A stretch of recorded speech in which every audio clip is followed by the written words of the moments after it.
And welcome back to another exciting episode of Pokemon D&D Snow. I'm your host, the Gold Crow, DMing you for this evening. Well, DMing these guys this evening. You get it. Quill, take it away.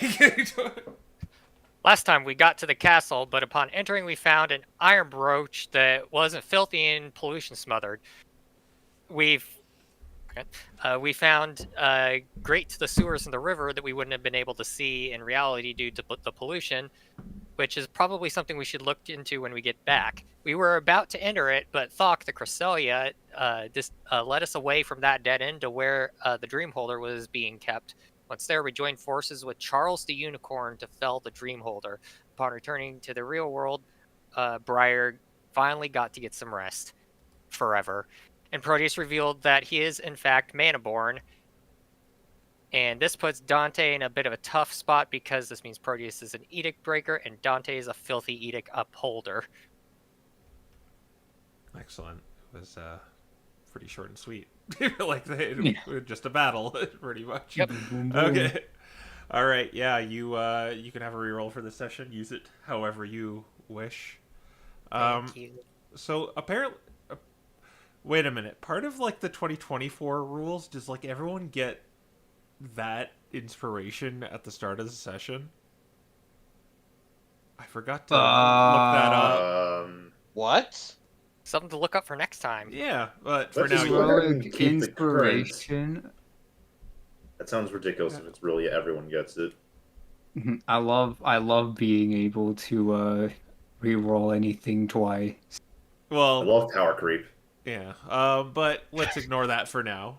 We'll take you back to the Grove of the Druids. Oh, wait, before we do that, we leveled up.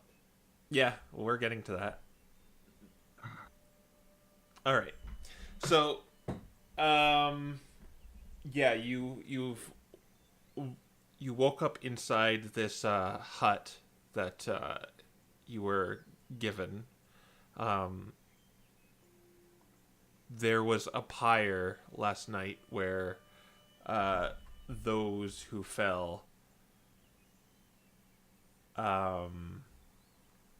were sent back to the land. You found it hard to get to sleep. Well, some of you anyway found it hard to get to sleep last night, for you had just delved into the land of dreams.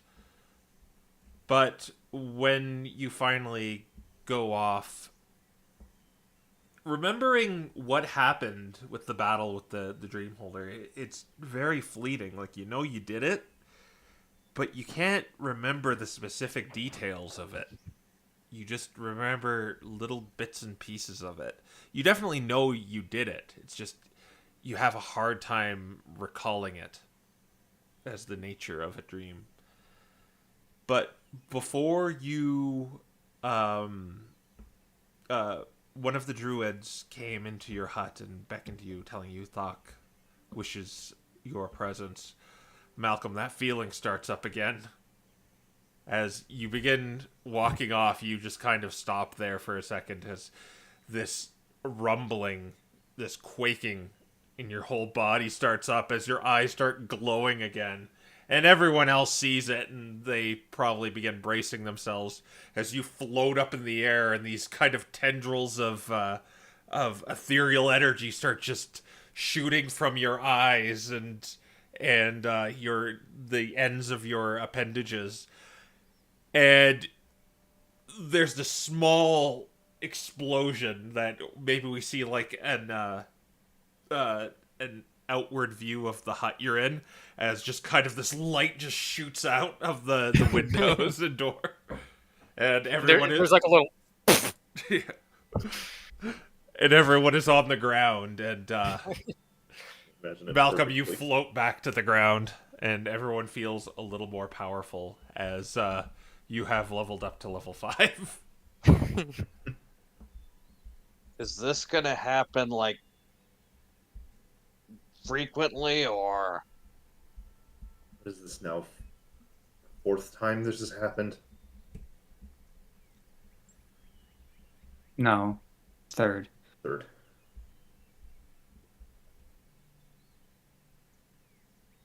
But I Yes. expected this. Actually, believe it or not, my original plan to help you guys was to try to get him to trigger it while he was on our side. He'd have the with Briar, but didn't have to do that plan. So this is going to become a thing then. Hmm. You feel more powerful. I mean, you shouldn't be complaining. It's less that and more the light showing than the getting knocked down part. Yeah. Anyway, what'd you guys get? Let's start with Proteus. He is wizard level 1 now. Mm-hmm. So multi-class shenanigans. Biggest thing is he's got, I guess, True Strike, Blade Ward, and Gust for cantrips. He's got a bunch of different first level spells that we'll probably see soon. So they'll reveal themselves in time. Mm-hmm. And he's got Arcane Recovery, which doesn't do anything right now. Isn't that the short rest thing, or what's it do? Yeah. Yeah. Okay. Yeah, excellent. Dante, what'd you pick up? Okay, so that was fourth level in cleric, which means I got my ASI, or more specifically, I got a feed. Mm-hmm. I now have skill expert, so I rounded out my stat to a 20, and I got some proficiencies, Mm-hmm. medicine and expertise in perception. Excellent.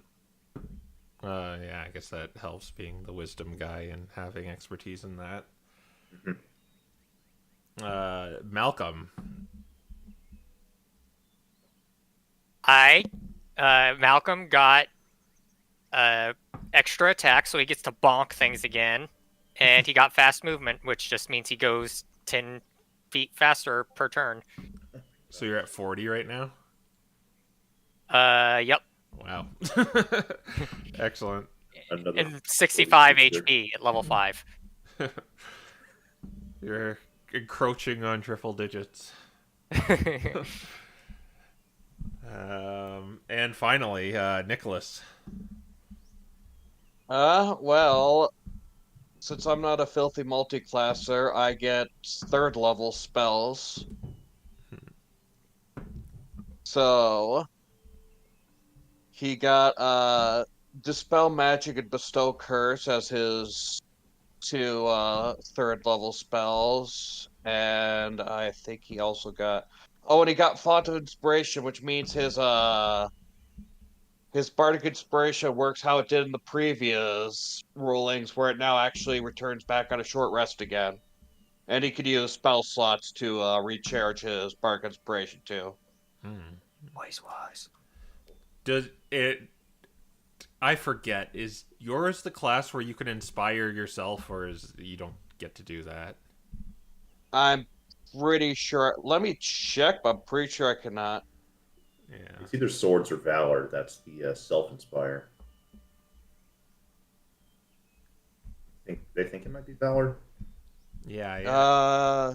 It doesn't. It's not in the Valor rule, so I don't think so. Yeah. Okay. Well. I forgot something. 2 things, actually. Oh. For Malcolm, he also gained the ability to use see invisibility, and he can use sleep at the 3rd level now. Oh, right. Yeah. Oh yeah, we got our level 5 racial feats. Yeah. All right. So Yeah. So sleep works a little differently in the 2024 for Malcolm, where it's I think it's like a wisdom save or something, but I think your saving throw proficiency will be your con, probably. I don't... Yeah, so it's not that great. Not necessarily. I mean, because it's an AoE, and I think it's an even bigger AoE at level 3. Okay. That's I'll have right. to look that up. Oh, I got Phantasmal Force. I completely forgot to check that part of my stuff.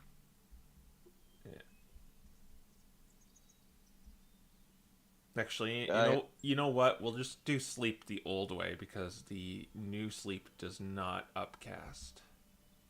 Yeah, we'll just kind of do it the old rules for it, where it's HP based. Yeah, no biggie, no big deal.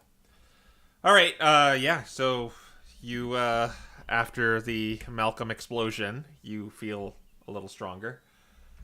Uh, what do you do from here? Thok wanted to see us, so let's go see him. Yeah. All right. So you are taken through this grove of the druids. When you are brought to this much larger hut, where one of the Muna just kind of stands by the entrance and beckons you to go inside.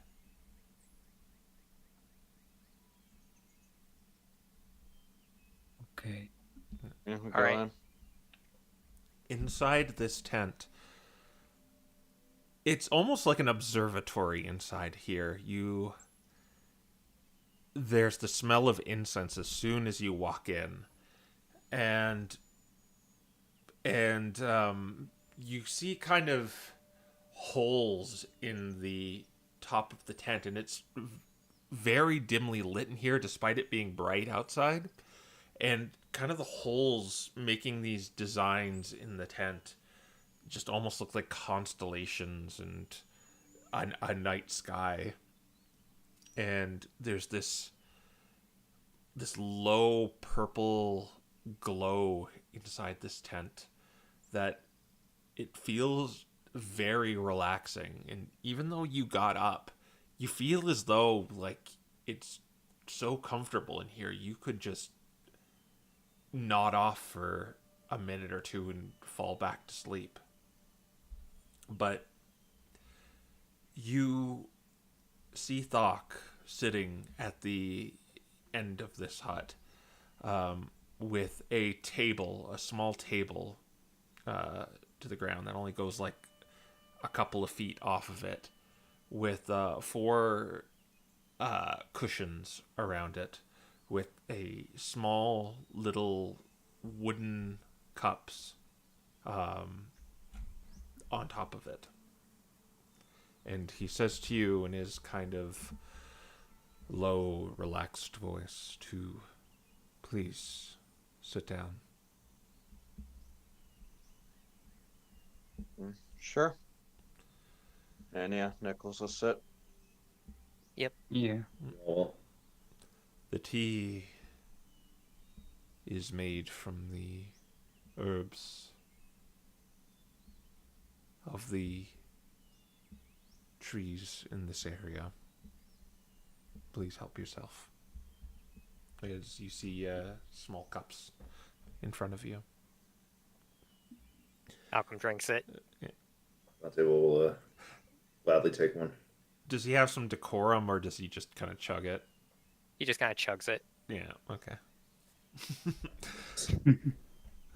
Nicholas sips it and takes in the flavor. Yeah, it's this almost minty taste that just it lets this heat just radiate from your body when it goes down your throat.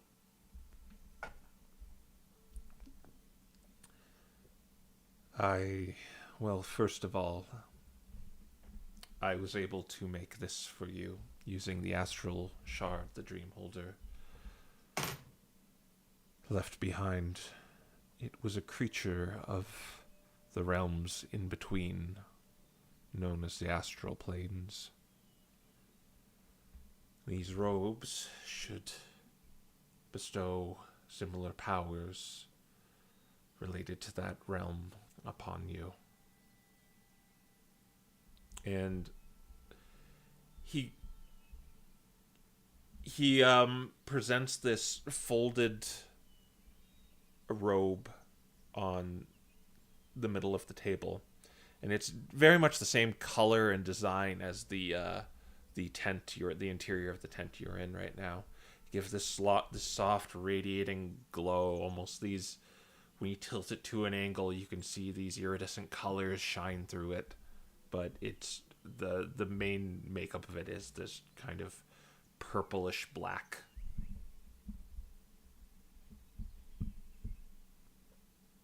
All right. Proteus will take the robes. All right, and I believe I gave you the stats for that. Yup. Okay, and we'll see that come into play. And we will Control-C, Control-V, and look away. All right, for the purposes of everything, you can attune to it right now if you wish to. Okay.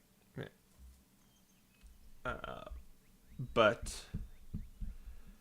now, the other matter you wished for me to attend to. Yeah. Did you see anything? I saw some perplexing things. You told me to divine where this creature you suspect being a dragon in the City of Iron, correct? Yep, Yep. that's at least what we're figuring. Well, you'll be pleased to know I was able to locate it.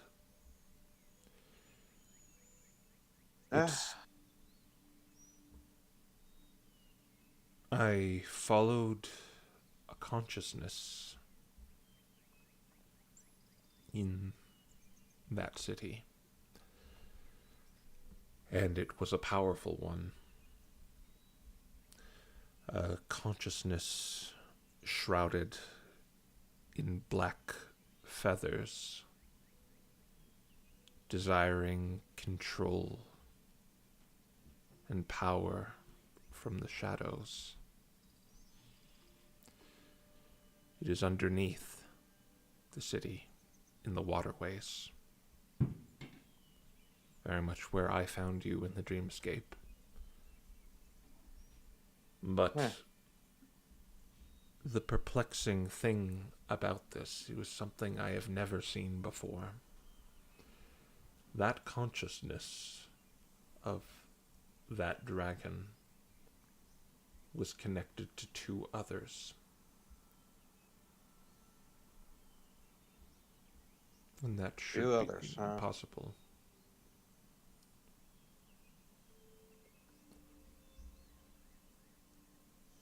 Why is it impossible? Can't magic do something like that? As you were told, the dreamscapes are individual. And with the Dream Holder's grip now loosened, every individual has their own dreamscape. Therefore, they should not be. That consciousness should not be connected to anyone else's. I think I got the Yes. picture. You're saying it's connected to two others? Yes. Well, the main consciousness that dwells in the waterways of that polluted city dreams of domination and control. This other consciousness dreamed of grandeur and admiration.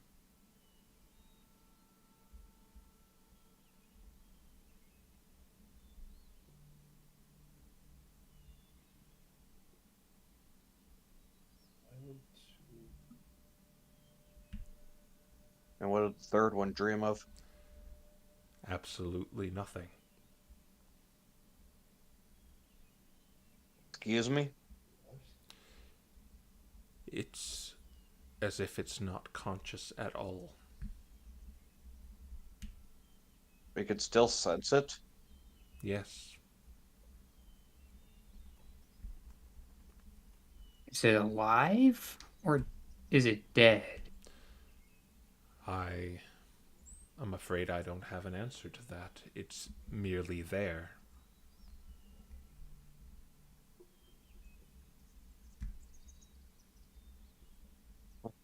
as if it is dreaming. A dream within a dream.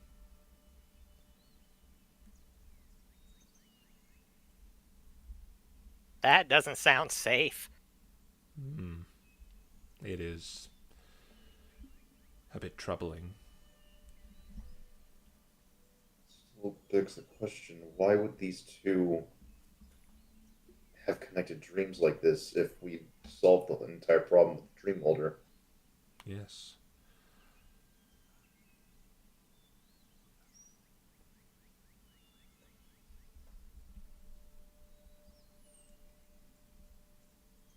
I Huh.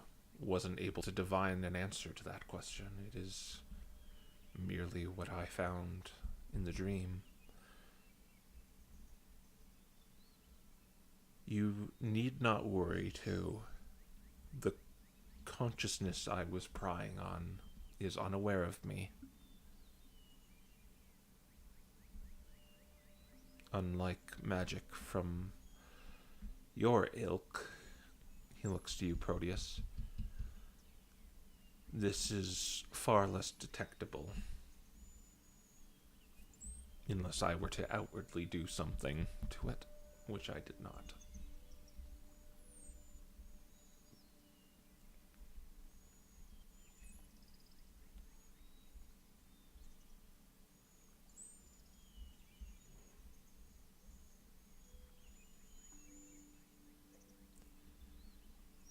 Not really sure what to make of that. Neither am I. But do you intend to fight this creature? Yeah. Given its Considering it's with, nature, considering it's with the murder, you could bet I am. Dragons are primordial creatures with unspeakable power. They are even before my time. You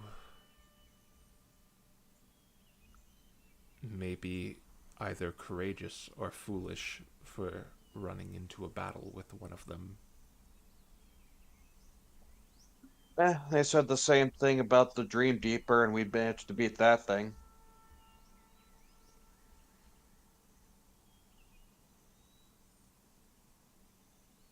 Yes, but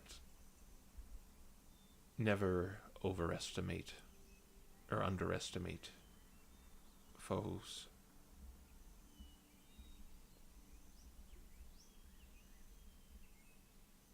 Overconfidence could lead to disaster.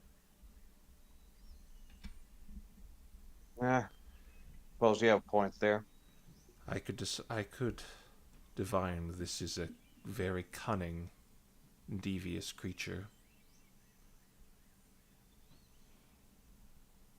And walking into its abode on its terms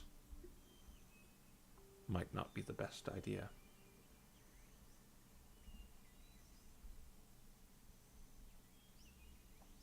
Well, we can't exactly draw it out either. What makes you think that? What reason would Hemlock have to leave? Can't say that for sure for now, but As far as we he's could. concerned, he's already beginning to seize control of Iron Brooch. Without us there, he's probably already done something to the place. not to mention, he and the murderer have already known about us for a while. We'll have to take hold of the situation once we return back to Iron Brooch, but I wouldn't say it's impossible. In fact, I'd say if we can figure out a way to draw it out, that may be our best bet. Better we fight it on our terms than on its terms. And the manner of which it accesses these waterways is through the pollution, as it has a resistance to it. Unlike the realm of dreams, you cannot go into that water unscathed like it can. Sounds like all the more reason to draw it out.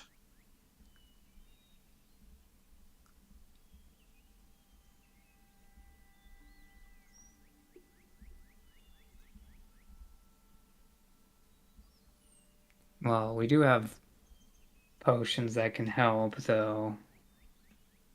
Help and grant safe passage are two different things. We gotta clean Well, out the sewers. I don't know if that's gonna be quite possible. Well, they're not getting stuff from the mines right now, are they? I mean, they shut it down. Yeah, they shut down some mines, not all of them.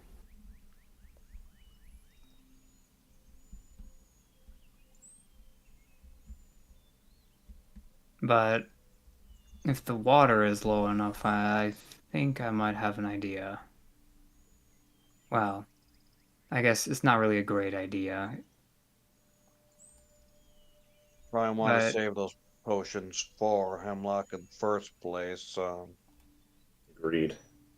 at the very least, we might be able to get an idea of what the entrance looks like with my idea. We wouldn't be able to go very deep in there, but It begs the we could question, scope though. it. Would there be any other routes in? I mean, I imagine the murderer in general would be able to get to wherever Hemlock is. Yeah, they can't fly, so Perhaps there's other means of getting into the sewers that aren't just the river. Did you see any passages through the sewers while you were looking through the dreams? That's the thing about dreams. They're never completely reliable. It's much like in your own dreams. Nothing can have a rhyme or reason, but your thoughts still linger there.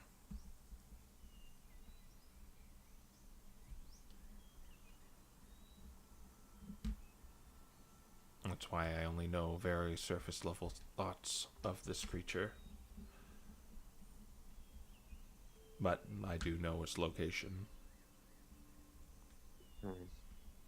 Do you know where the one that wanted to have fame and stuff was? That was far away. Up north.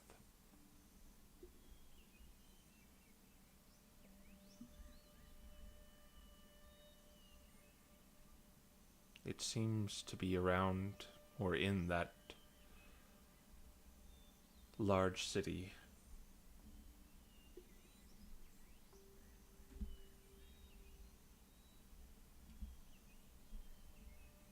Even would be If heading it that way is- anyways. That is actually a good coincidence. And if it is there, I can't say I'm too surprised. I think we can convince her to just take up a theater job instead. Oh wait, Wouldn't that make things a lot easier? you don't think that's what she's going to actually do, do you? I doubt it. I would give her a lot of space to work out of.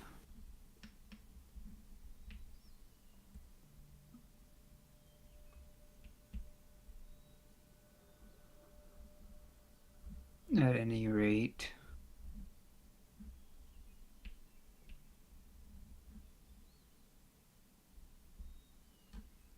Right, there's not much. Unless you guys got other questions, there's not much we can really speculate about here until we return back to the city proper. Is there anything special about the shiny golden sap in the tree that we saw on the way here? The sap from the tree, the great tree, Yeah. That, if you are exhausted, it removes. It makes you feel revitalized. Oh, we should have got some and given it to Briar.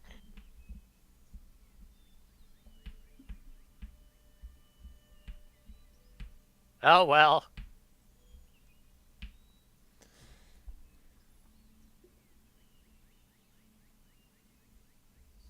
So, what do you four plan to do from here? Well, if we don't stop Hemlock, he's just going to spread that pollution. And unlike the people of Ironbroach, I don't think anything remotely useful will come out of it. It reminds me. The ones of nature, or the druids as you call us, there is another circle by that city to the north. And they are not as patient and tolerant as we are when it comes to your cities.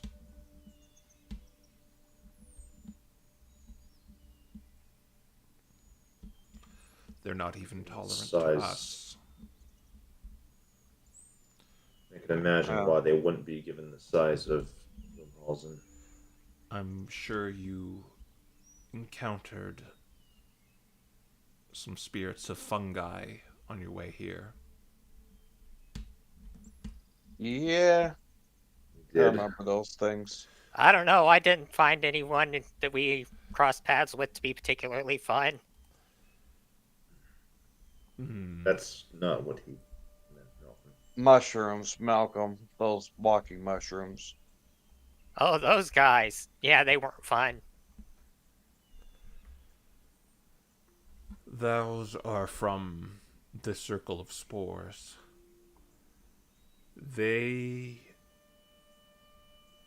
believe everyone,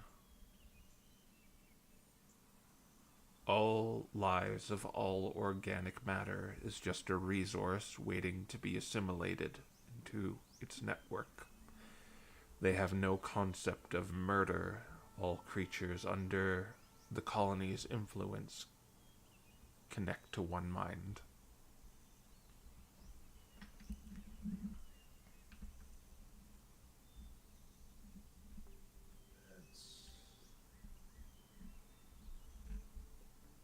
When you mentioned them, at first I was thinking of possible allies against the dragon because they'd probably want the pollution gun too, but something tells me allying with them ain't exactly going to be easy. No. I'll be frank, the idea of that only just sounds somewhat disturbing.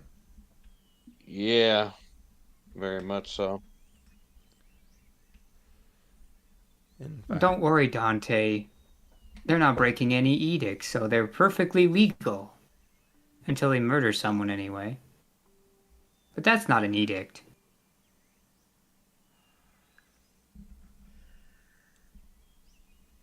but if you are to encounter them, conflict will more than likely break out. Yeah, I'm getting that impression.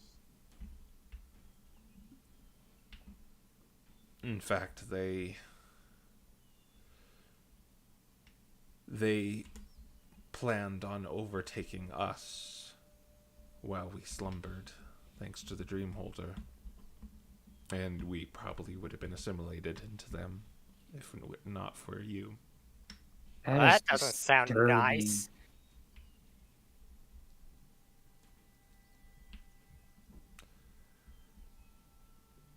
So, if you could take down that circle, that would be ideal.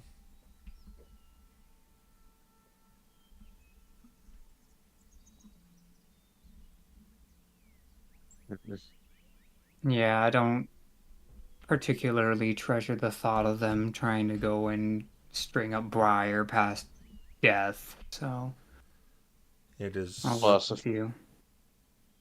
it is why we burned our ones who left us.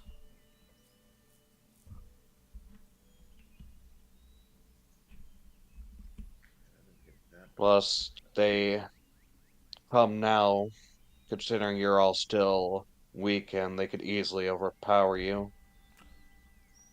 Yes. That's what I fear. We lost, though we won, we did suffer many losses. I mean, you're an archdruid. Surely they can't just tangle with you willy nilly. I am but one, they are many. Be surprised how much even the strongest things can be beaten by. I believe the phrase is death by 1,000 cuts. Well, this is more like something invading your system and taking you over. Same. You know what I mean.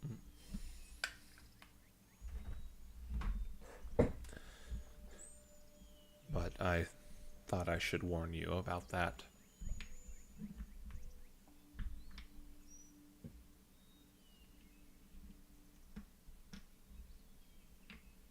Is there any way to protect ourselves against them? Well, fire is a weakness of theirs, obviously. They also do not like sunlight.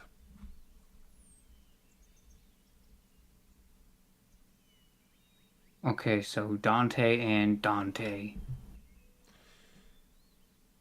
We have never waged outright war against them, but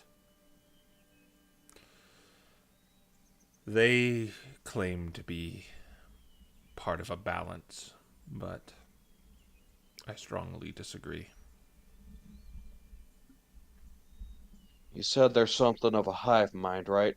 Yes. That doesn't sound like balance to me.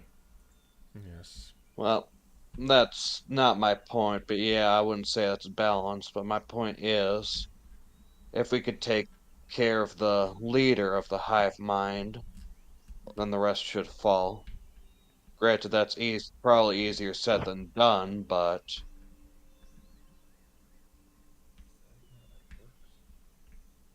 better than all-out war. Yes, but beware. They can infiltrate, if they do what they do, they can infiltrate your mind and turn you against your allies and become one of them.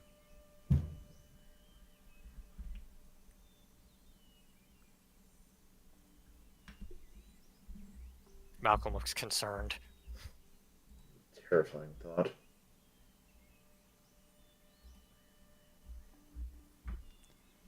Is that possibly what happened to the dragon? Have you ever seen the dreams of something that's been assimilated? No, because if it had been assimilated, it would not have any dreams because its consciousness would have been taken away. As in, it's dead? As Willingly in subject themselves to that. as in the spores consume you from the inside out. How would anyone willingly subject themselves to this? That sounds like dead to me. That is not. No one willingly subjects themselves to it. But those of the spore circle? Yes. Are they part of this same hive mind, or are they... Yes. As the mind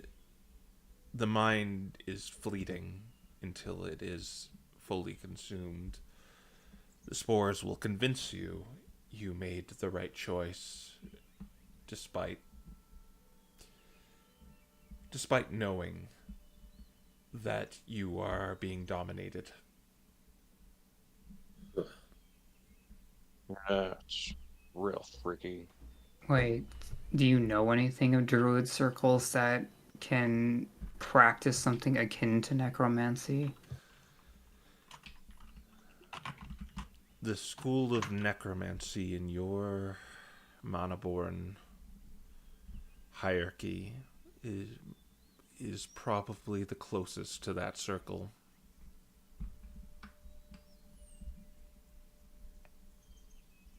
We've met a circle of that kind. Are they different from this circle of spores?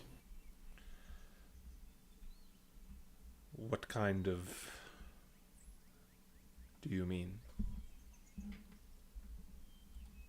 They bring skeletons and other things that have died or been fossilized, dead trees, dead animals, dead plants. They bring them back to a form of life, like as you describe, as I said, necromancy, but it's primal magic. This is less necromancy as it sounds like something outright taking your place. I'm talking about something else, Dante. Remember the guy we met in the swamp with the friend stick? I'm trying to figure out if he's part of a different or the same circle. I'm He Apologies, I was didn't have lost in thought. he didn't have mushrooms on him. But the tree did. Well, that's a tree. I'm not familiar with a circle that uses that sort of power.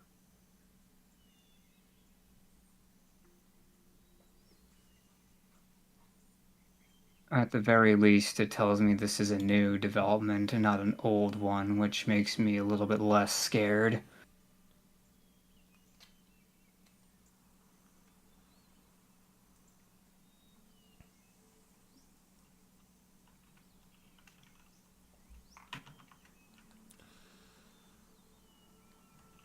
In any case, what do you four plan to do from this point on? Or what's your next course of action? Play some dragons. But Heading how? back to Ironbroach. That's easier said than done. How do you plan on doing that? Well, We gotta clean the river. we're not entirely sure because we have to go back and evaluate what state our allies are in. And then perhaps we can formulate a plan from there or even find out who is and is not an ally. I prefer we find some way to draw him out, but I doubt that's going to be possible, so...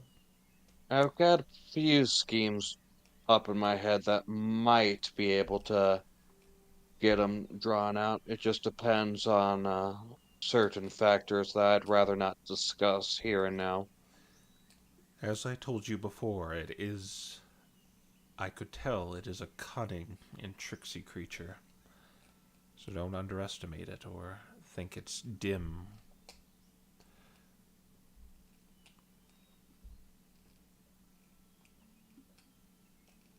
Yeah, I'll have to be careful about that. All the more reason to be concerned about luring him out.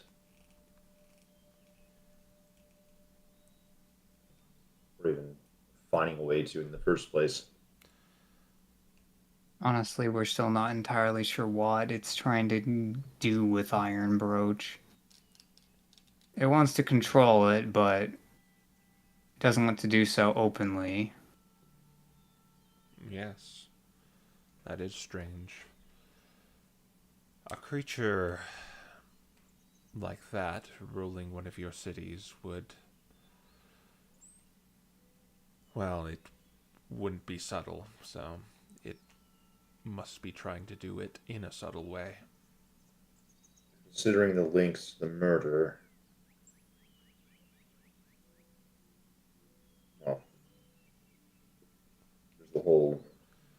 events going on with politics there. Yeah, well, we still have one more. We have one less. Or I guess I should say one more mage to find out there.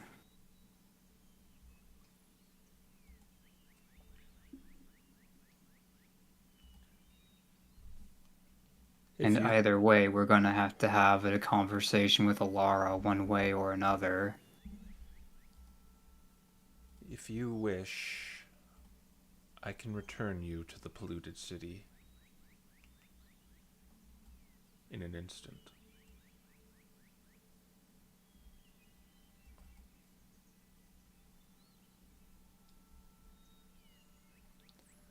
An instant, huh? That sounds like it'd be pretty convenient. So, Are you sure that this is a resource you want to expend?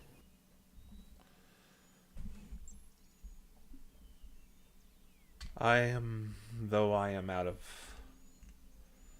It has been. I don't even know how long.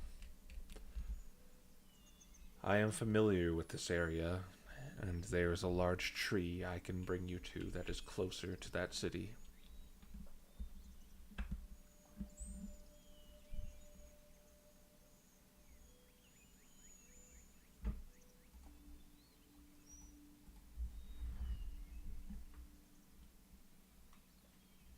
You said the spore people only take over other people, right?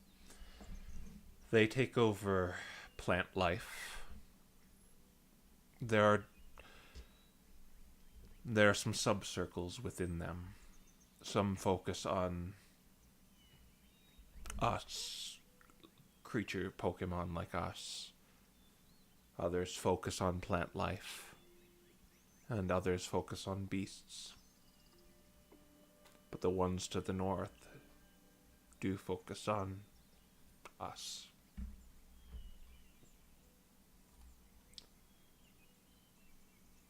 Okay, so what if we go to Talia and tell her about the spore guys, and then she just makes a bunch of robots to go take care of it?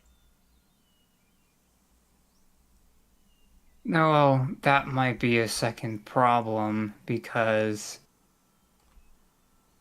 Loomhalt, we don't know what Loomhalt's standing is, and the other dragon may get in our way before we can make an assault.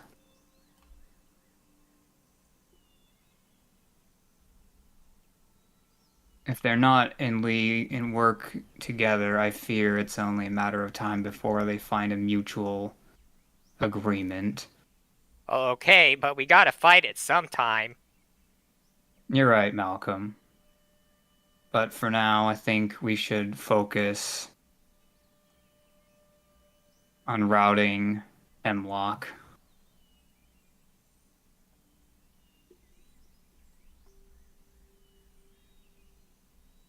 We That's still need to pinpoint exactly where he is. Then yeah, we should probably get back to the city sooner than later. yes. If we can find schematics of the sewers, we can get a good idea of where he would have to be. That's where we should start, and I think Talia can help us with that. Because then we might be able to flush him out by ambushing the murder.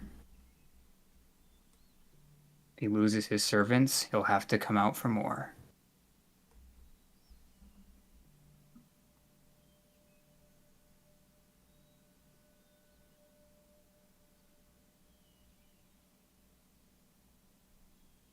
I can't say I disagree with that plan.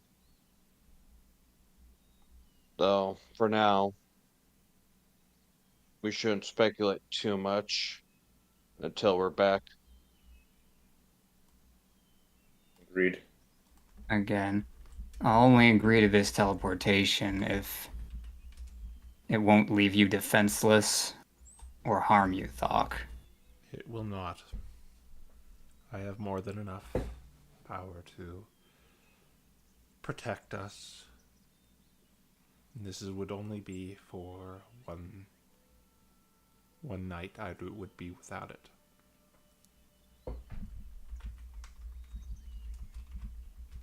All right. Very well. You can speak amongst yourselves, and you can tell me when you're ready to go.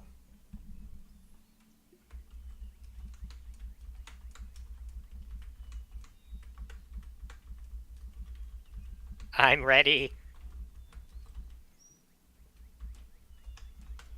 And you all are? I don't know. Are we, Dante? Have anything else that you wish to discuss? Yeah. You I've never got gave me something. an answer. You won't be able to in the future. Unless you want to go talk about edict breakers in a city of walls and fortresses with prying ears at every cubby.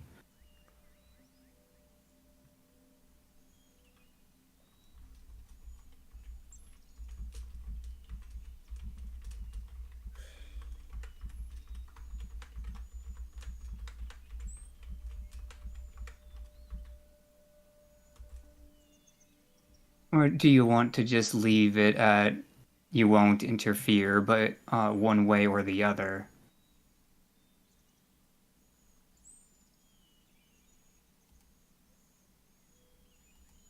Because you said you wanted to have more time, but unfortunately, we don't have that luxury.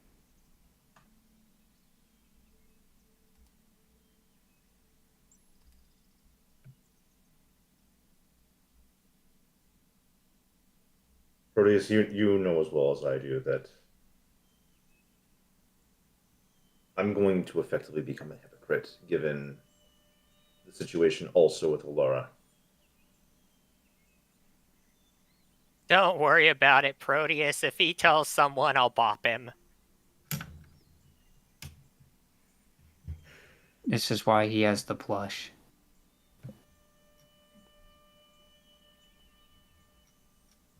I'll be honest, I would prefer not to have to tell him.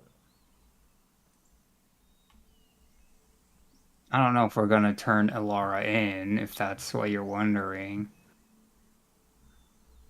I don't think we should. She seems nice.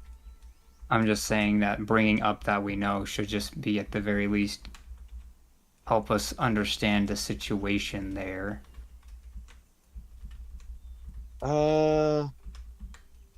Nicholas is going to use detect magic to make sure we're not being scryed on at this point in time while we're talking about this in the Well, open.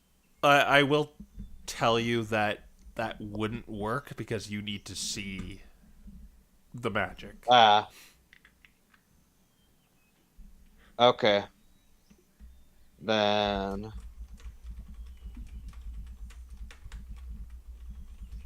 Nicholas is going to say, might want to be careful talking about you know who out in the open, considering we know what she has.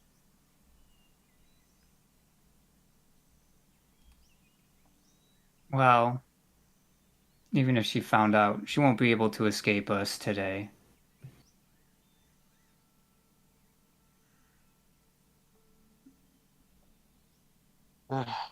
Just saying, 'cause my plans involve her as well. But again, this is probably the safest place we'll be.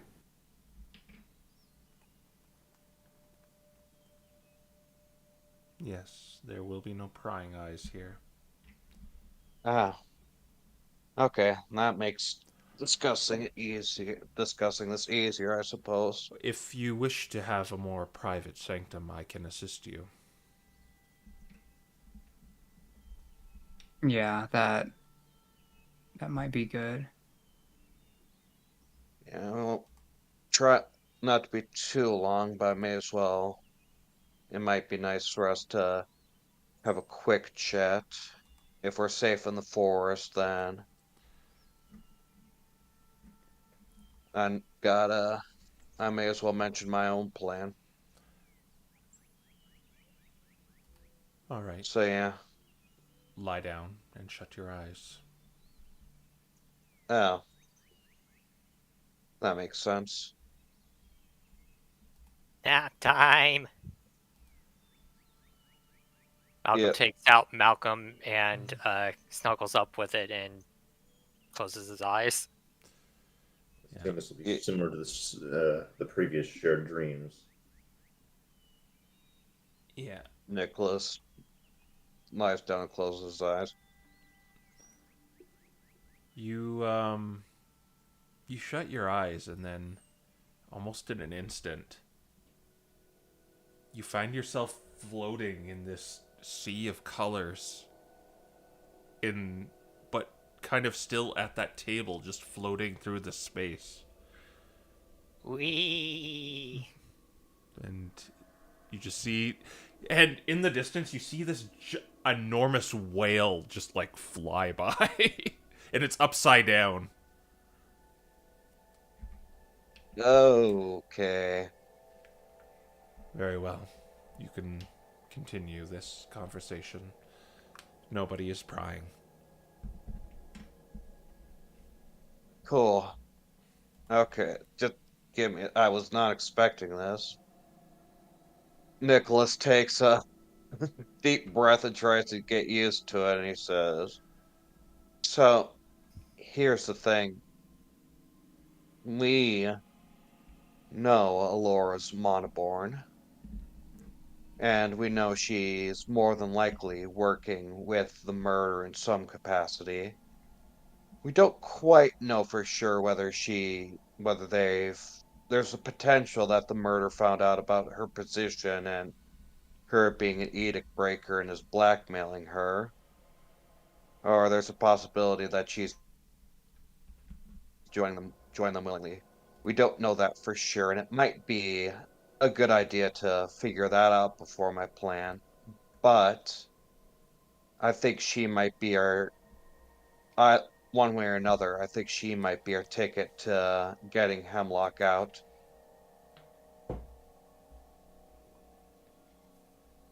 Yeah. We could. Funding too. Sorry, what'd you say? You cut out, Ice? I wonder if she might be the one funding them.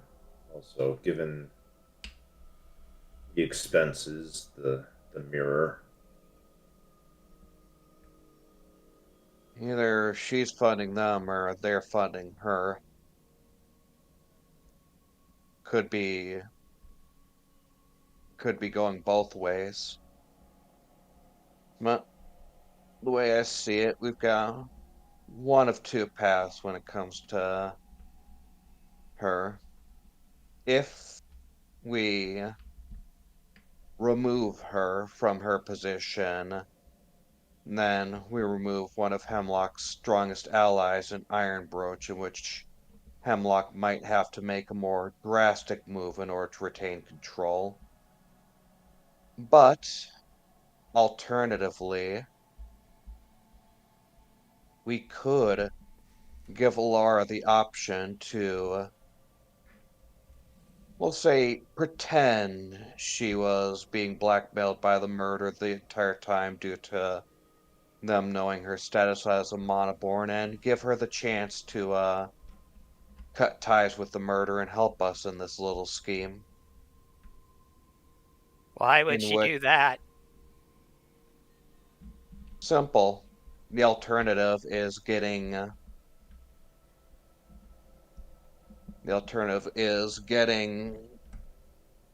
exposed by us.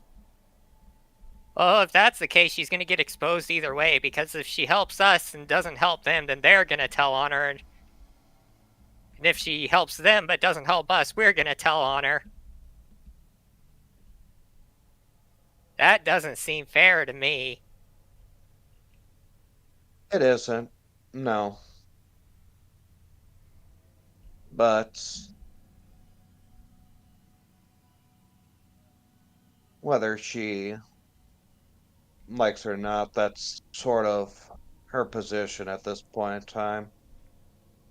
The edicts aren't exactly fair to monoborns in general.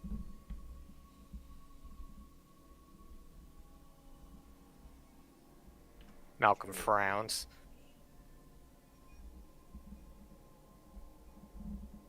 Frankly, from what I've heard around Ironbroach, she sounds like granted, she could be hiding quite a lot more than what we've seen, but sounds like they consider her to be a bit of a fair judge between the two others, between Cedric and Talia. And yet, because she is Mana-born, she has to constantly hide who she is and not let herself be what she is. Otherwise, she loses it all. You could be the best person in the world, and the best potential politician, but the moment you're Mana-born, you lose the right to home and to anything else.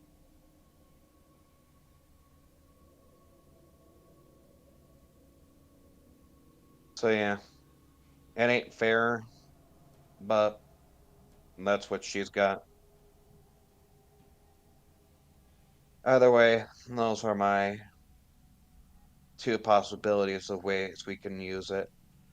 We can either eliminate a piece of the murder off the board, or give her a chance to remove the murder from her own sphere of influence and have her help us against Hemlock. What do you all think?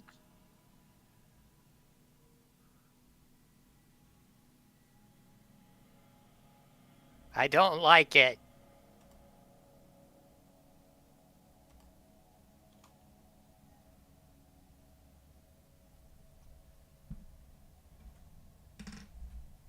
Dante's just thinking for a bit. Fortunately. Unfortunately, we don't have a fire here right now. Oh, Yeah, he BRB'd. Fire Allies. Did in Yeah, fact Fire BRB. Ally has BRB at a very bad point. Oh well. Yeah.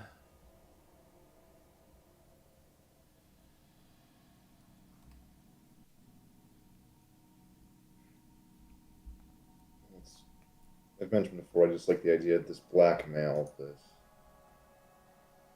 Yeah, I knew you wouldn't exactly like it. You'd probably prefer just straight up exposing her and knocking that piece off the board. Though do be aware, in order to expose her, we're probably going to need to do more to get more information. It's possible we could use Estelle's help in exposing her, depending on how much influence the MDRA has. We could use her or one of their trusted agents to prove that the note we have is enchanted so that Monaborn read was it Henway? I believe it was, yes. Yeah. Prove that Monaborn read Henway and regular Pokemon read it as Updog. That way we can use that to expose her, but assuming that doesn't work, and I'm going to be honest, that sounds like a long shot, though. We could potentially ask Estelle about it, but assuming that doesn't work, we're probably going to need to do a bit more breaking and entering, shall we say, in order to either in order to find absolute proof she's a Monaborn, or to at the very least find what she's using as a spellcasting focus. I want to talk to her first.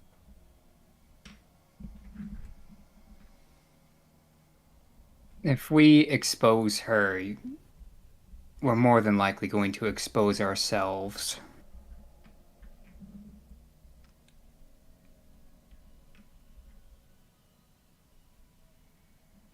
There's the whole talk of if regardless of what happens here, if you plan to blackmail her or prove that she's being blackmailed by murder, either way, she will be outed for being malevolent. At least that's the assumption. Necessarily. She will be outed if we blackmail her to get rid of the murder, only if the murder remains long enough for her to get ousted. If she can help us round out the murder in Hemlock and still their tongues quick enough, then there'll be nobody left to expose her. I Aside mean, from us, of course. the only way to keep her safe would be to cut their tongues off, so to speak. I still worry, though, that there's more to her ever since discovering that scrying mirror. Yeah, I don't doubt that there's a lot more that she is hiding. Well, keep in mind, from what you've told us, that Talia was trying to point us in her direction. There might be more to that, to their relationship than we suppose. We still don't know if Talia is or is not Manaborn herself. It's unlikely, but it's a possibility. Maybe we can find out when we go to ask her to make robots. Maybe. Yeah, I'm fairly certain Laura is the one working with the murder, but we should make sure Talia is or is not monoborn. It's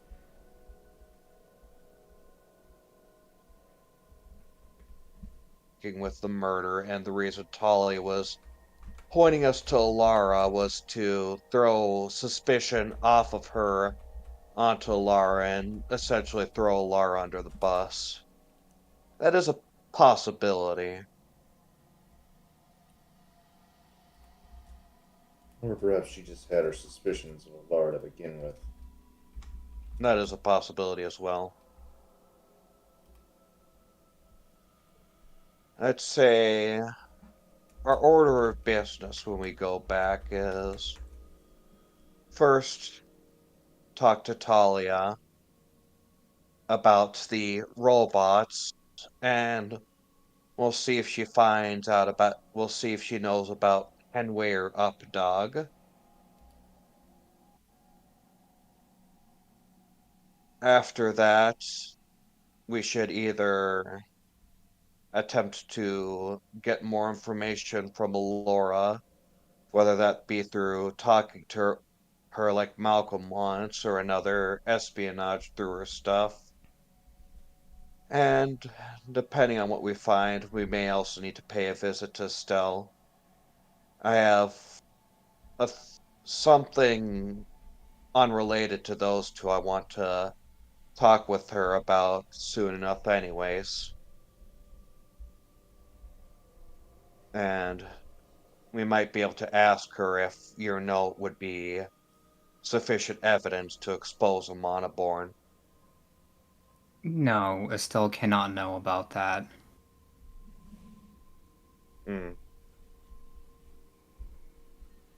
Maybe asking her if the use of the magic mouth spell or something similar to it that can be programmed would work, but she cannot know or see that note.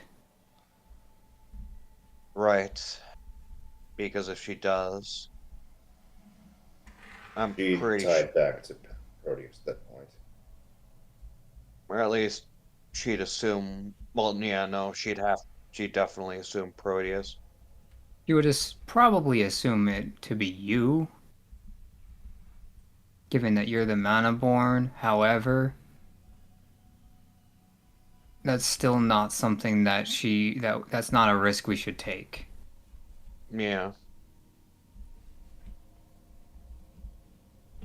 It's best to keep that card close to our chest while, for the moment.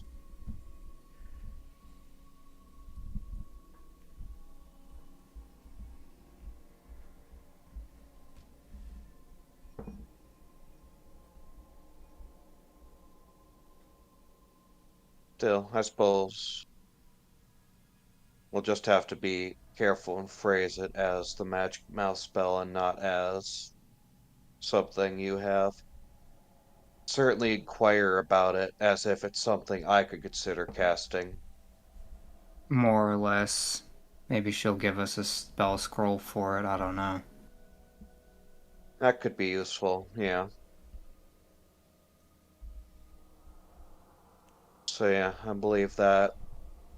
Oh, and then our final thing. So our plan is Talia, Alora, or Estelle, or both.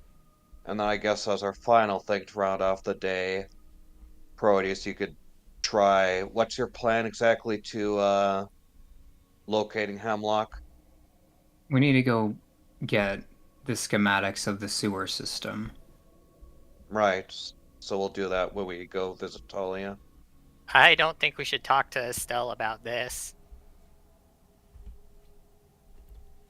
About which part? Any of it.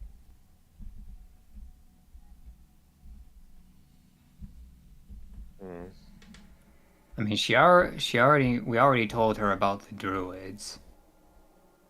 She And knows us there's a teleporting back into malevolent town here. unannounced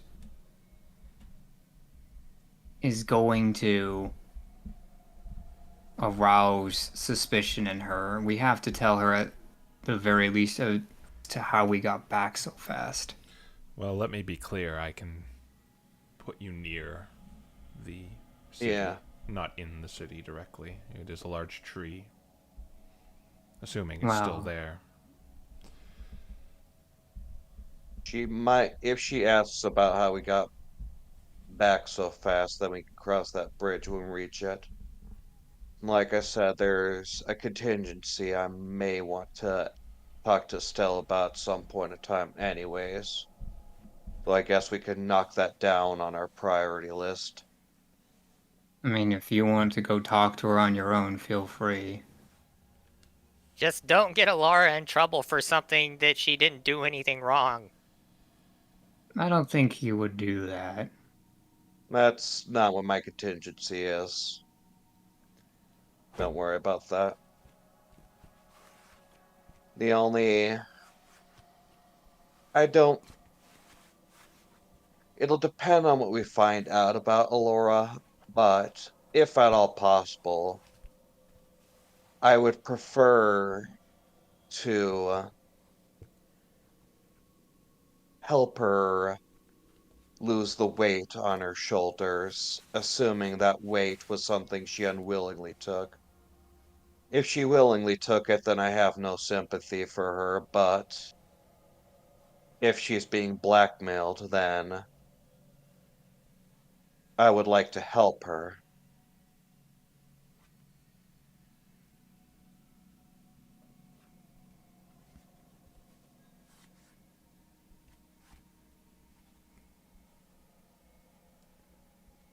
But, I mean, well, will Dante allow us to do that?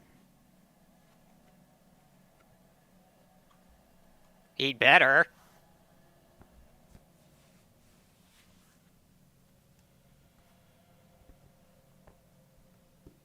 In fact, Allowing Alara to stay in power that's means you're not upholding the edicts. that's where my main problem lies. Yes, I know she owns property, but to me, the biggest problem is that she's still sitting in that part of Ironbroach as Maniporn. Especially if it means she's already throwing around the problems that she's scrying on people, and we don't know what her actual what can she cast? Could she be influencing? Dante, you know, like the reason they don't want Monoborn holding power is because the sorcerer lords of old arose to power and became tyrants by becoming kings and lords. And the clergy decided to split that As in, you were either allowed these fantastical powers or to rule a nation or a kingdom. And the point of the edicts is like you can't have both those things. All right. Yeah, that's the kind of the justification that is given. Besides, you understand the entire point is it's a trade-off, right? Let's put it like this. We'll put a pin in this for now, since I think it will depend on exactly what we find out about her. Since there is certainly a very strong possibility that she is abusing her power and is attempting to just gain more and more power through the murder. And that is a possibility. Like you said, she has that scrying mirror, so we'll have to learn a bit more before we fully act. But let me ask you this, Dante. If she's this great leader, if she's a balance between Talia and Cedric, why should her being monoborn change anything if she would have still been this great leader even without it?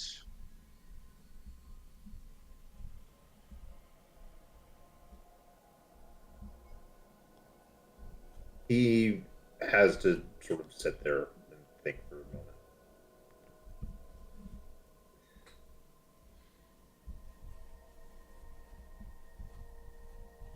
There are a lot of ifs to this sort of thing. Because you then bring up the question, what if Frederick and Talia weren't there? What if it was just Alara? What happens if Alara goes from being a mediator to suddenly wanting more power? All sorts of if questions that can potentially spiral when she has powers as a Manaborn. All leaders could be dictators, but I think this conversation has, for the most part, run its course until we learn more. Just keep that in mind for once we know Alara's full story. There's no guarantees we'll be able to discuss this at length further without one party listening on us. We can ward the door, but there's no guarantees it's not bugged by the MDRA.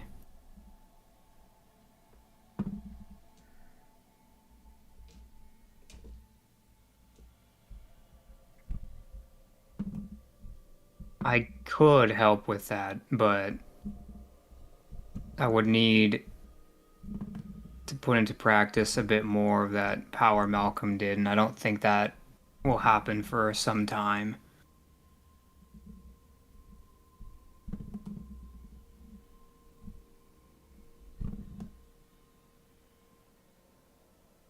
Well, I'm just saying there are too many ifs for us to be able to fully say anything at this point in time, at least when it comes to Talia. I think that if we want to talk about this further, the best thing that you could do is get a spell scroll of non-detection and cast it on our room. Well, the room in the inn, I mean.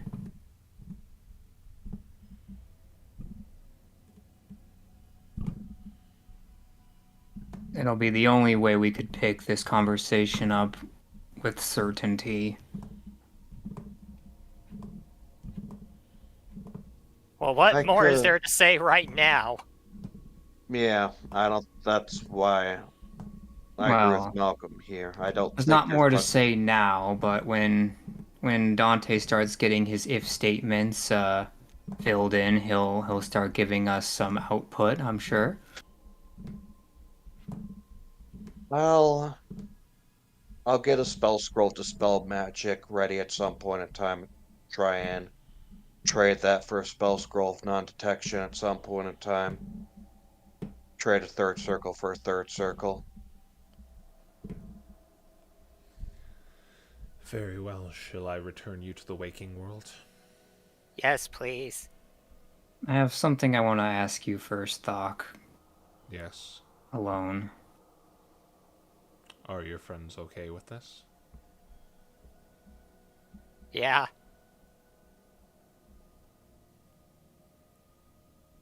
Alright. All right. And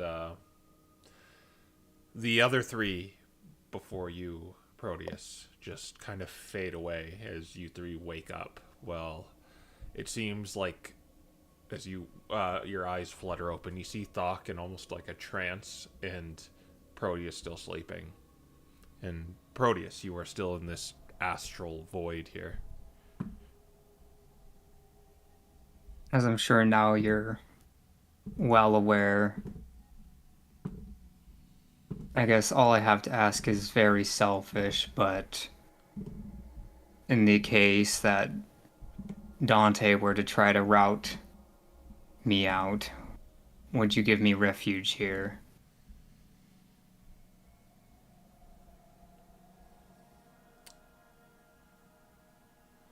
We accept those who wish to join our circle and learn about our ways.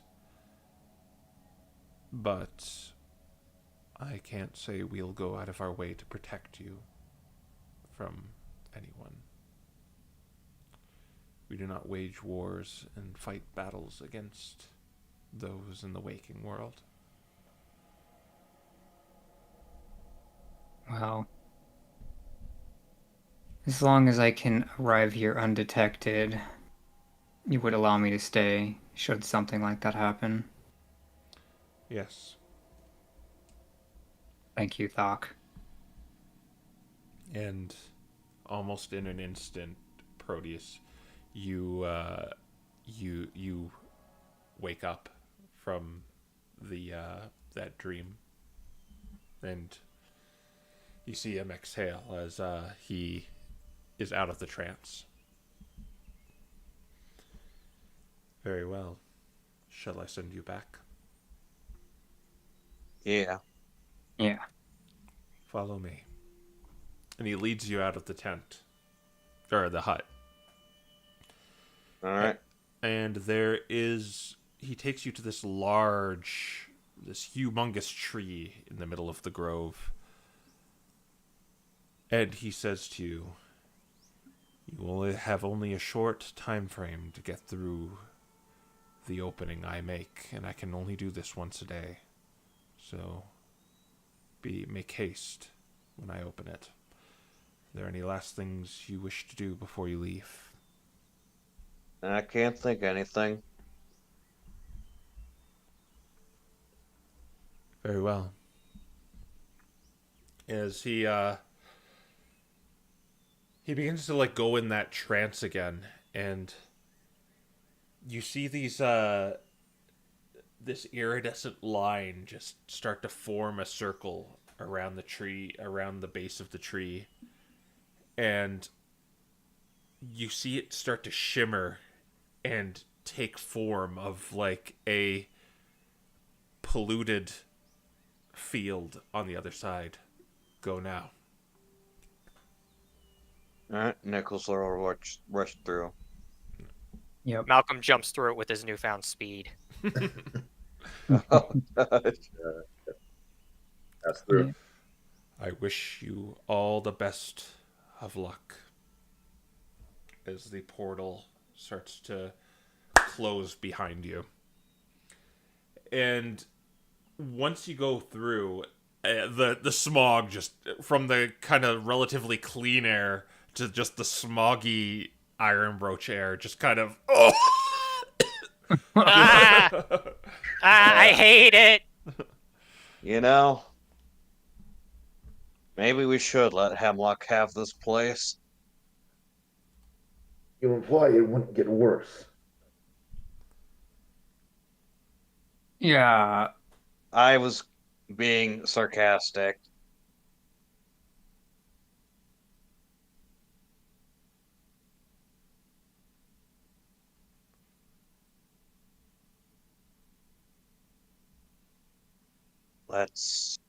Let's get moving back into the city, and I'll have to get used to this again.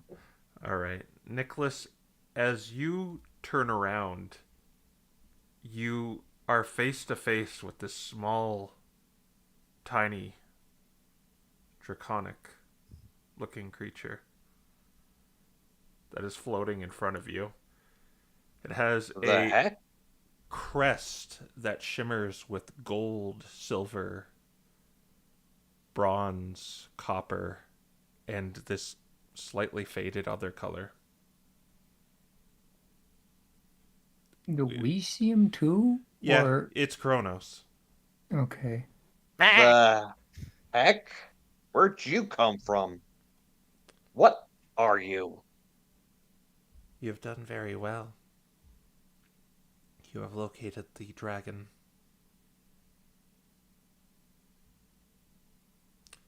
I mean, Same not thing. really. You told us he was here, and now we just have a plan to figure out where exactly. It is in the waterways. Uh, thanks. Nicholas looks like everyone else trying to figure out if Ye- they have any idea what this thing is. Malcolm looks like he's seen it before. You were told by the druids it was in the waterways, were you not? Yeah. Why choose to talk to us here instead of there? I believe you should make haste and go slay the beast.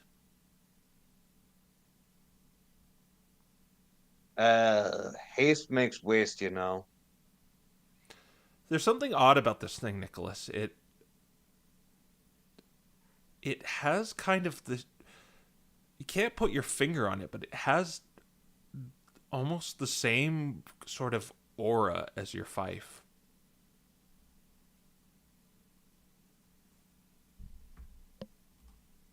Nicholas's eyes sort of narrow as he realizes this. Not in a angry way, but more in a questioning way.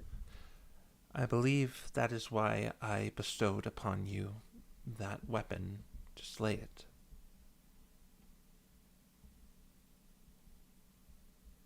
Yes. I mean, we're not giving up on that task.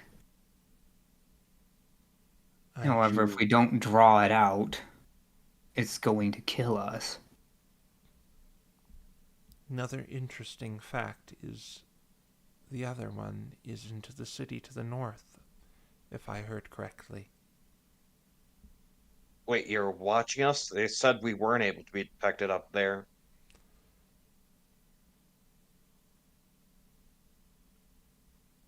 I will investigate this and try to find it while you deal with Hemlock.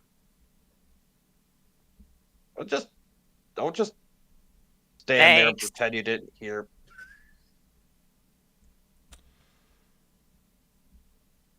Please make haste. You will forge a better future if you slay that evil demon. You don't even seem surprised to see our new companion here.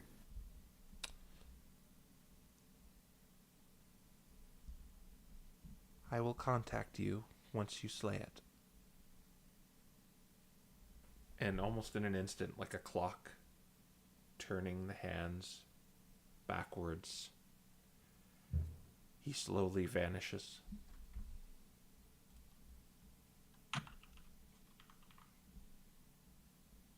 What a helpful guy. Dante just like has a hand raised with a finger, just like trying to. He was planning to say something, but just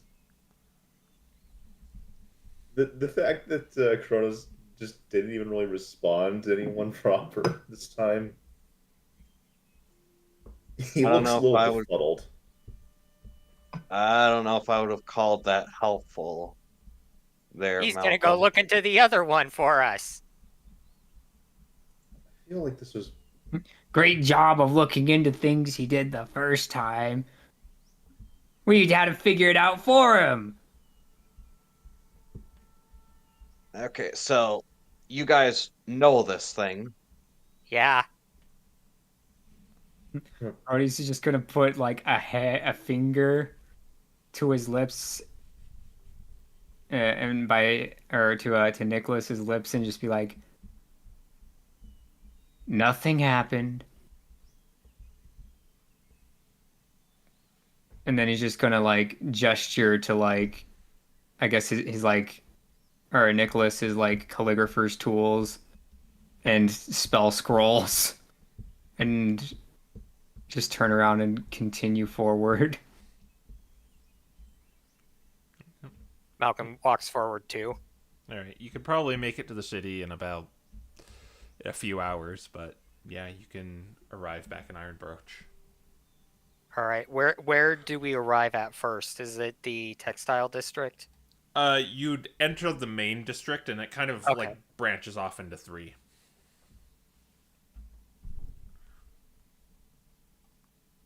All right. So, yeah, as we enter in. Oh, That grate that we saw. Where was it located in the city? In the main district? Yeah, there's a main waterway that you follow in like a channel you follow, and you can see exactly where it is, but you can't see under the water because it's covered in grime and it's submerged down there. All right. Can we see where the grime is coming from this vantage point? It's coming from outside the city, and it kind of goes into the city. Okay. There's a lake outside.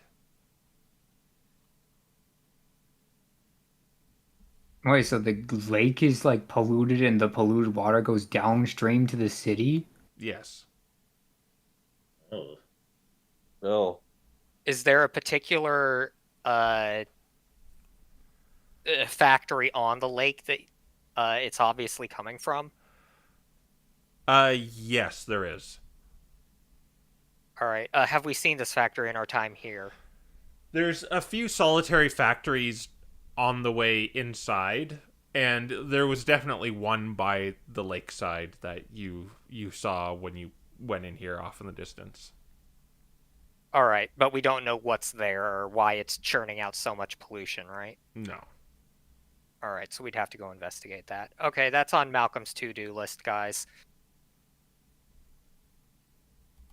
Use your 40 feet of speed. Okay. You're seriously going to let him run off towards that? preferably not. Well, first we want to go and probably check in with anyone. Talia, I think, is our first bet. We'll want to show her the note and see if she can get us a diagram of the underground waterways. All right. Let's do that first. All right, so you're pretty early in the morning still. Where are you gonna head? To Talia. Talia's workshop. Talia. Okay, to the automation district. The conveyor belts and the little factory, well, not factories, little showrooms that you see along the way lead you to the her main facility, and she's there as always, kind of just working on these automatons out in the open. Hi, Talia. Oh, look who it is! It's the destruction crew. Yeah, speaking of that, can those things throw flames? I don't know what kind Oh. of wild thoughts you've been having, but that's not what they're made for. They're made for mining. Well, you see, we were up north talking to some druids, and apparently there's some spore druids that are taking over people's brains and making them into a hive mind or something like that. I don't know what that means, but it sounds really bad. And I thought that if we could make stuff that's made of metal, they wouldn't be able to take over it. Dante just ignores his face over Malcolm's button.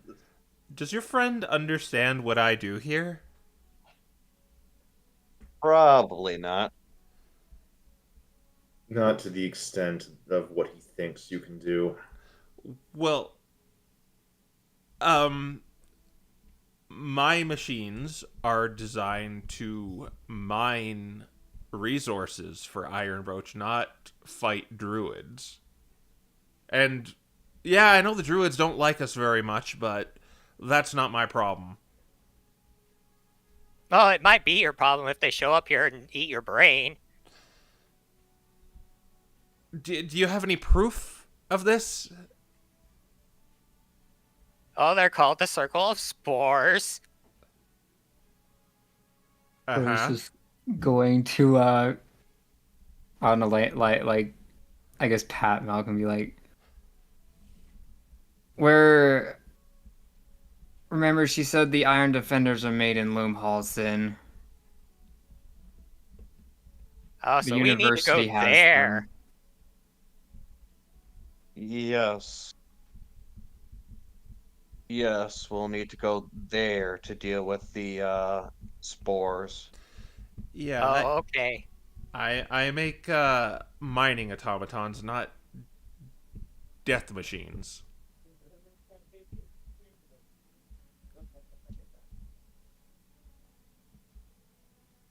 Maybe you should make cleaning machines. This place is dirty.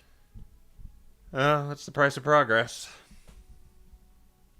You're not another one of those environmentalists. Oh, you're talking about druids? You totally are, aren't you? Look, the grass here tastes really bad. Yeah, then go south. There isn't even any grass.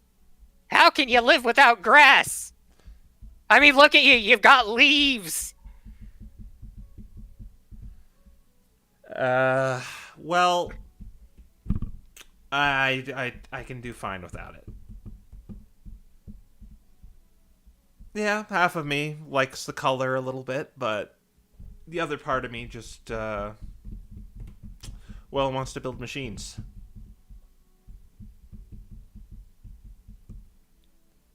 Anyways. Building cleaning machines is still building machines.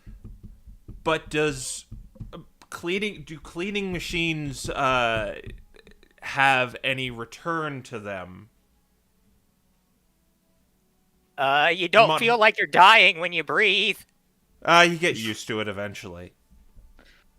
No. You guys are from the boonies, I understand. I mean, well, there's the other thing of there's like people that leave trash in their house and it picks up trash for them. They might pay for that, especially like rich people. Well, if you want that, though, those blue bloods in Loomhalsen seem to have that under control. It's just, well, let's just say it's too much of a load for those things to pick up here. Yeah, okay, but when a fun guy shows up and wants to eat your brain, just remember that we warned you. Yes, okay, certainly. I will keep a lookout. Thank you for warning me. Yeah. Anyways, now for why the rest of us are here. We got a couple questions for you, if you don't mind. Not related to druids or anything like that, don't worry. Okay, good. Can't stand those hippies.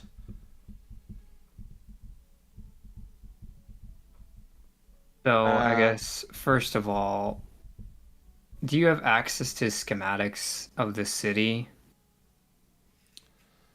That would be more up Alara's alley. Yeah, I was afraid you might say that. Why? Well, I guess the next thing is this note here. and he'll motion for Dante. Dante will pull out said note. Yeah.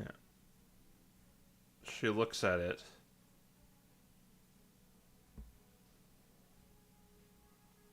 And looks back at you. What about it? Does the message mean anything to you? Yes, actually. I think I have something that could translate whatever jargon this is. It's under there. She points to a corner in her factory, but there's nothing there.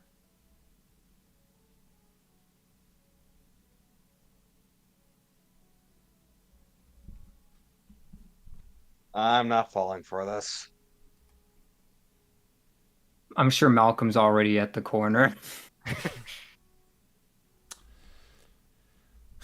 Do you think I was born yesterday? What I mean is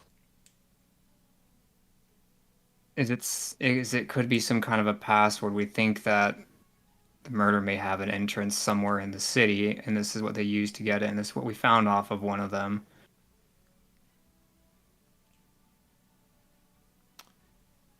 Well, I don't know what it means.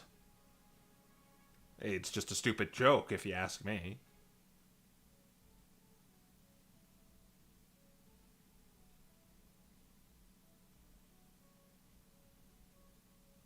But like the murder planted this to make fun of it. Like what is this joke they're making? Well, it's an easy joke. I mean, I heard this one in middle school a ton of times.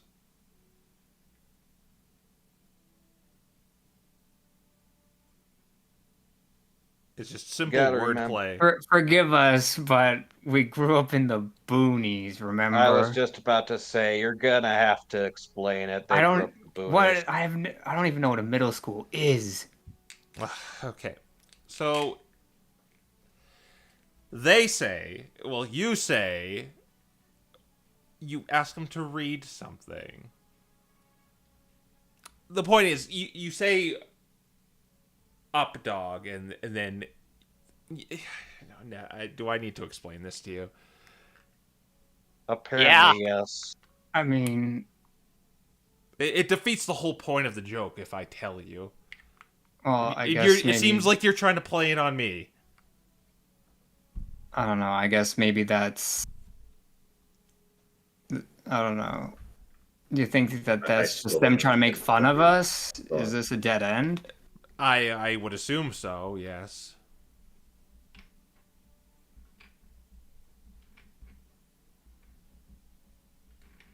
All right. Well, I guess we found out what updog is. So I was assuming you were coming here not to waste my time? Well, to be fair, we still are pretty certain that they have an entrance in the city somewhere. So we were hoping to find some schematics, but I guess we'll have to ask Alara for those. Yeah, she knows the ins and outs of the city. I'll give her that. Kind of surprised about that. I would figure it as the main guy around here, Cedric, would be the one to know the ins and outs of the city. Well, he knows it to the mines.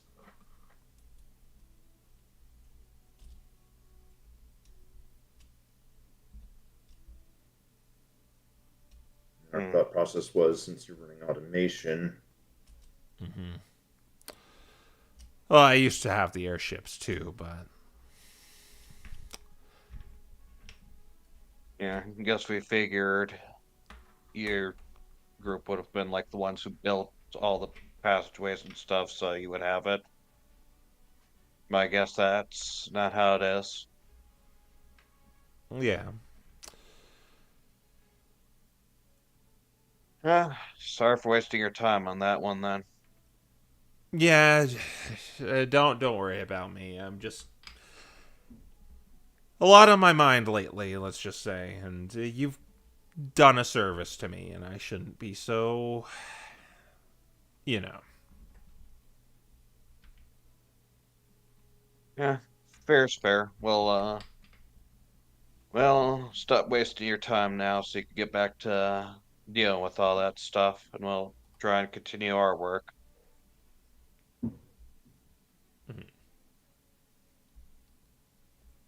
All right. I will, hopefully I'll see you later. Well, she Yeah. just kind of goes back to tuning up her automaton.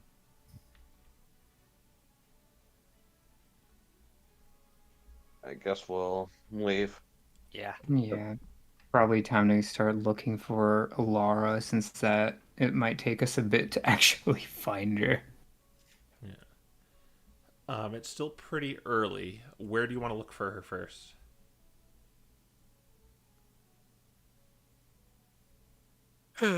Well, we'll have to look for her first in the textile district, right? She's either there or at one of the trading ports, so Yeah, Well, I where? think where in the textile is what he's saying. Yeah. Probably start where her office is. Okay. if we're Yeah. early enough, she has to get out of her house. Mm-hmm. Okay. And luckily, yeah, that's where she is. Oh. Well, that was easier than I thought. Yep. Hey, Um, you are walking to her office, and it is still pretty early since you were teleported here. And you catch her just leaving her abode, and she notices you for. Oh, did you you're back? yeah. Yeah. Yeah, we have We got some news to report, though probably best to do that inside closed doors. Well, I'm An interesting trip. well, I'm did you mean with me? Because I'm pretty busy today.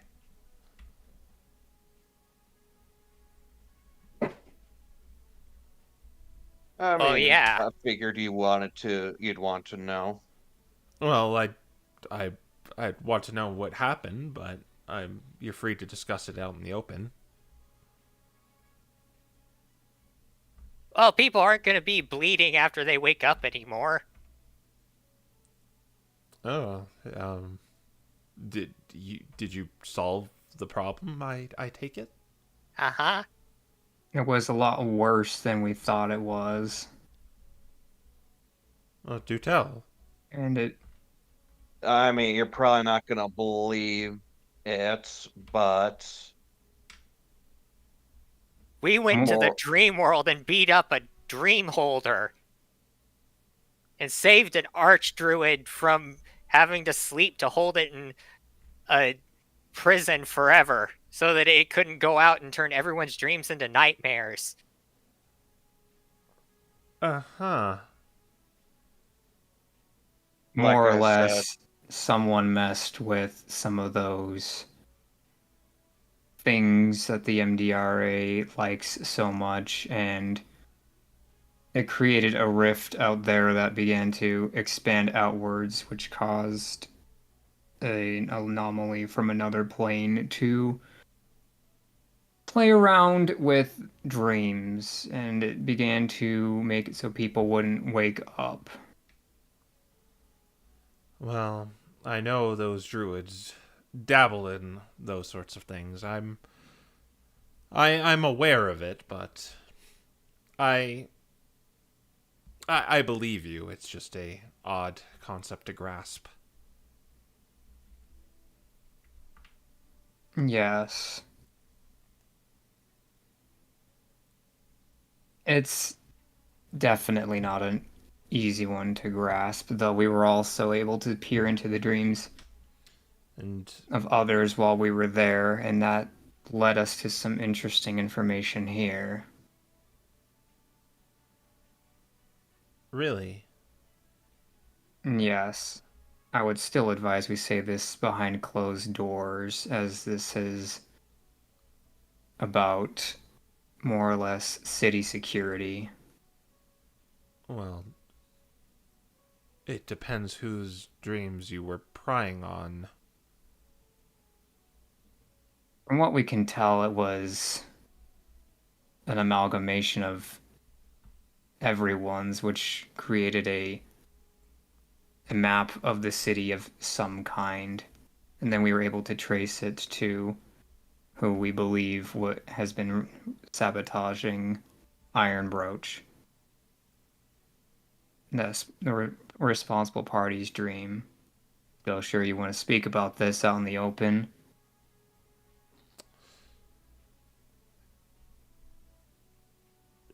Um, Malcolm or Proteus can do a persuasion roll. And Malcolm and Proteus can do a persuasion roll. Okay, so both of us. Yes. All right. Good luck, Proteus. Okay. Guidance. There Nat you go. 20. Never mind. Okay. Is she- I'm gonna see how bad this is. Oh, a 16. Okay. she kind of she looks down at like a little pocket watch on her and looks at like a little she's a Skarmory, but she kind of looks at this little organizer. I can spare a few. Come on in. Thanks.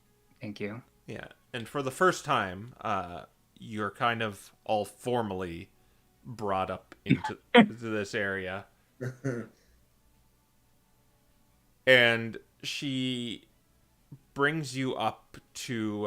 It kind of winds around, but it's ascending up to, and there's various doors along the way, but she takes you to the very top room, and unlocks her door, and lets you inside.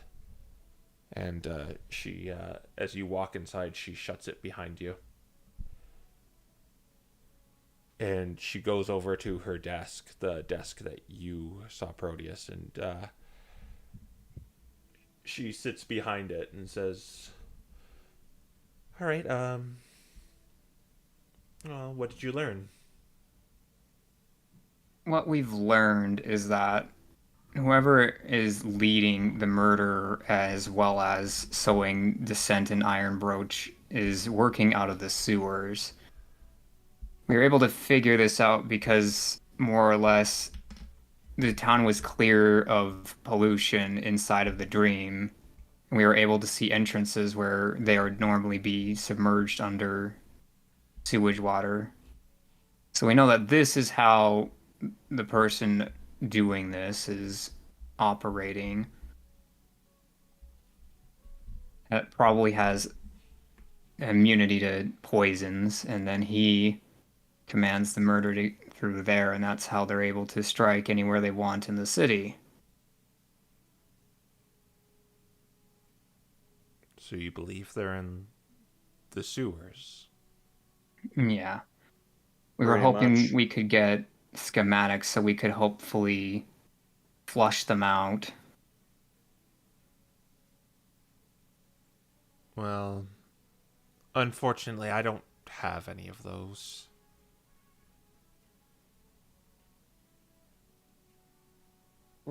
Well, you said you did. Oh, she did. The ones I have are very outdated. They haven't been updated in years. They wouldn't be Well, of any use. anything would be useful to us. You know what they say, something is better than nothing. And it would take me forever to get you such documents too.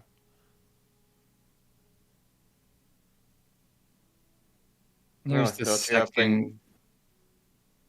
I assume the documents must be filed in something quite old.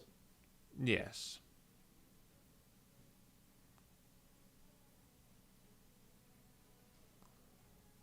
Hmm. I figured you'd have things a bit more organized here. I mean, that sounds like it must be organized if it's still filed away in much more dated archives. Yes. It's I unfortunately do not have them.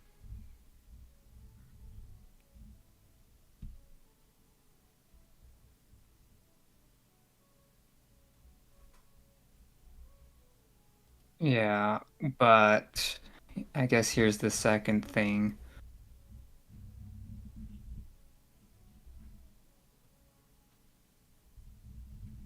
What's in that drawer?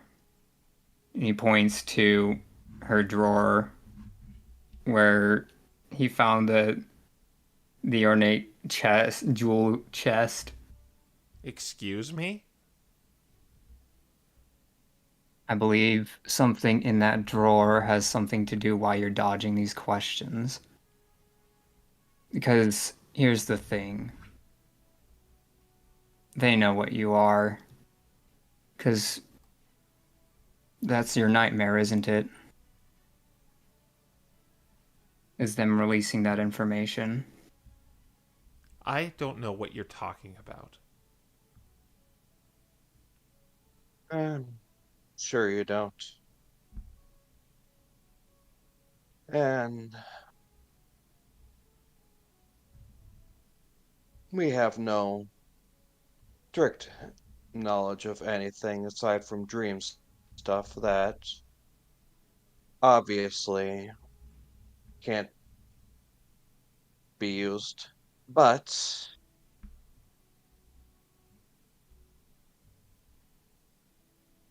you know who does know.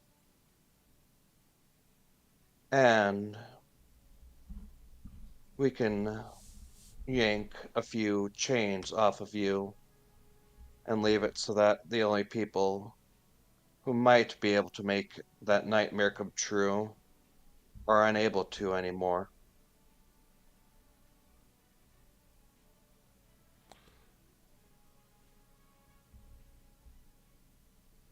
What exactly are you insinuating here?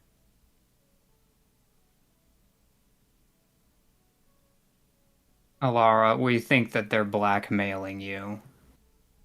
Who? I think that the murder's blackmailing you. And I think that the reason that they're doing it is because you're monoborn. Do you want me to put it blunt and out there? Monoborn? Do you even hear yourself? I've spent my entire life fighting to keep this city afloat, and now you come in here with baseless accusations? Do you think I'd put everything I've built at risk like that? You don't get a Nobody gets a choice of whether they're monoborn or not.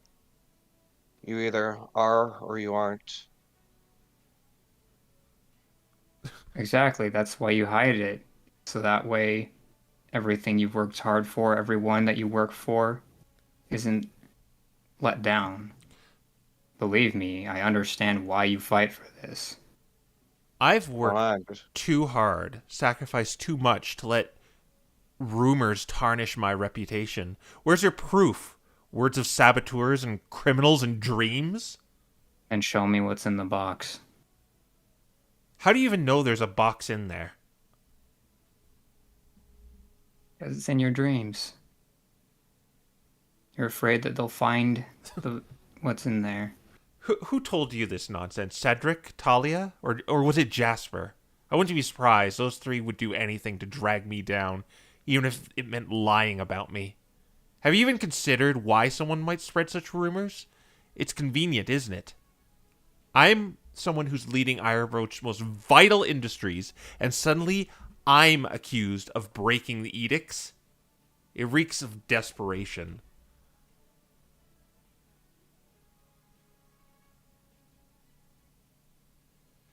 Alara.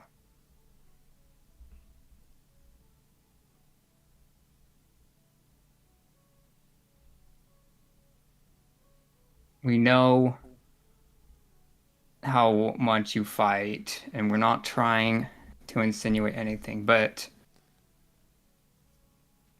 the other thing is the murder themselves told us that there are 2 monoborn in this city.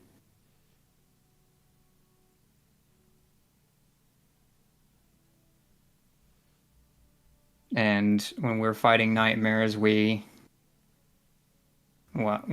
we saw the druids, we saw what didn't want anyone else to see. You can deny it as much as you want, and I admit you're good at it. But at the end of the day, you're either going to leave with the knowledge that we know and that you didn't try to reason with us, or we're going to have to leave here assuming that you are working with them. Or Yeah, do you really alternatively- want to work with the murder instead of with people who are trying to stop them when they're the bad guys? I understand the yoke you have ain't exactly great, but the question for you is, what do you want to do with it? We don't have proof, but we will find their leaders and we will find them. The question is, what happens to you after that? If you are willing to help us, you will remain in power. They won't be able to do anything against you. I'm not interested in removing it or getting rid of it. We want to be on your side.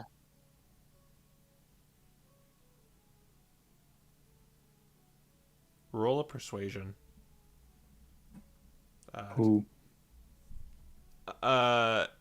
Malcolm Malcolm, you, all of you but Dante. Okay. Okay. Just keeping quiet for a reason. Dante's Yeah. like, I hate it here. Dante's Do I probably real. explode with magic here? Oh gosh. I think I'm gonna explode with magic. I don't think I need to explode with magic.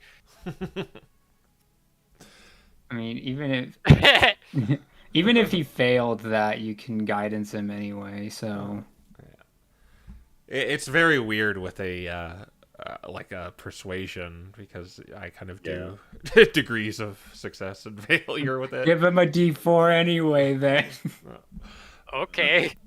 Well, he got 24, so I mean, 23. yeah. But she looks at you very stern, saying, kind of shutting the window behind her, saying, "Fine. But in a city like Ironbroach, sometimes you need to bend the rules to survive. Do you know how many times I've been threatened? How many lives depend on me to keep my workers safe? If Yeah, that makes I get me it. if that makes me criminal, then so be it. I didn't choose this life." I know. Believe me, I'm well aware. pretty much I those of wasn't us have given been. much.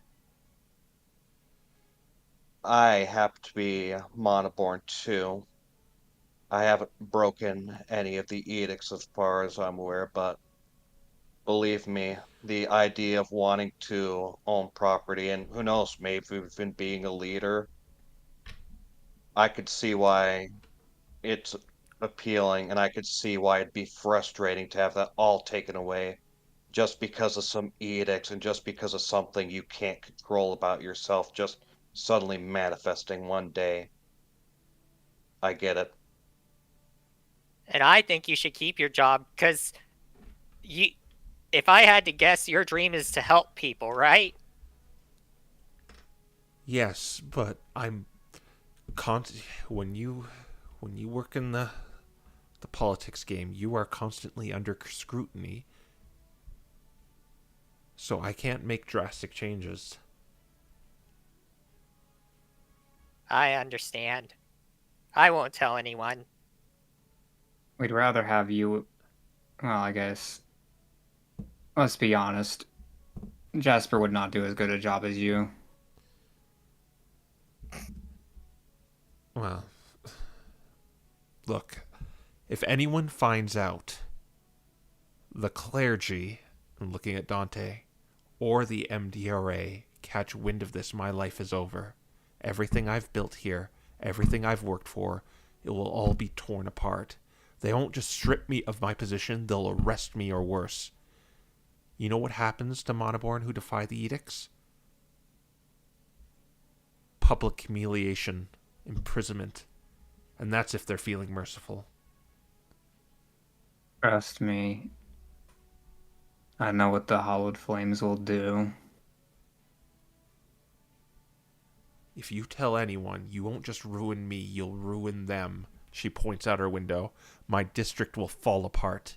People will lose their jobs, their homes. The balance of Ironbroach is already fragile. So I beg you, please, don't be the ones to tip it over the edge. We don't intend on it. Our enemies aren't Ironbroach. Our enemies aren't you. Our enemies are Hemlock and the Murder. I don't know who Hemlock is. That's not really important. We just need to know how to get to him. And in order to do that, we need to know what the sewers look like. I already know they're in the sewers.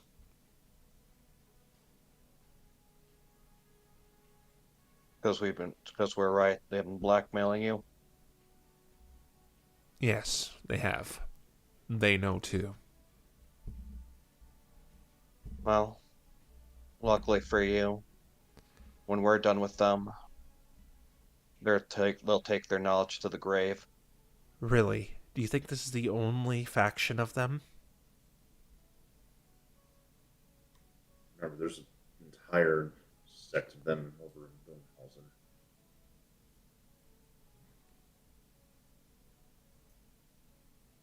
Oh, that's correct.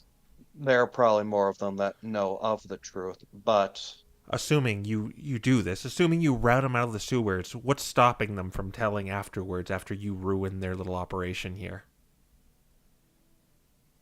Well, if we kill Hemlock, any of their political power will fall apart and everything else they will have is hearsay. plus, That, they and they've been trying to also lay a fake trail of evidence back to Talia. If they keep this up enough, there'll be enough evidence against everyone that knowing the murder was trying to insinuate all of it, it will no longer be credible. plus, depending on how carefully we play this, the rest of the murder outside of here won't necessarily know that you quote unquote betrayed them. They'll just think that we got lucky and managed to find them out.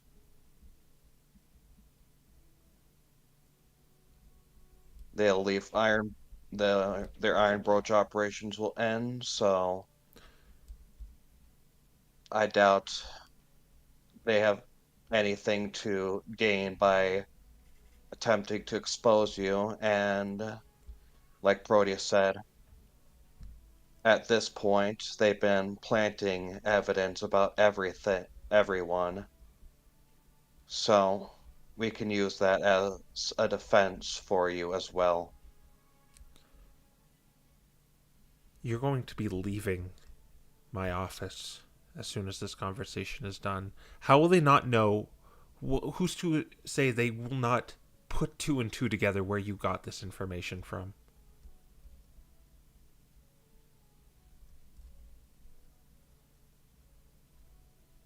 We're also going to be. We also have left Talia and Cedric's office.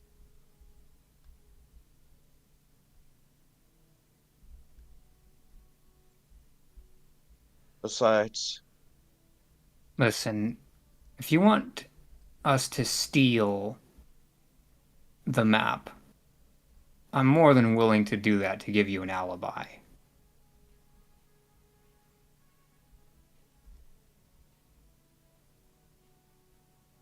Okay.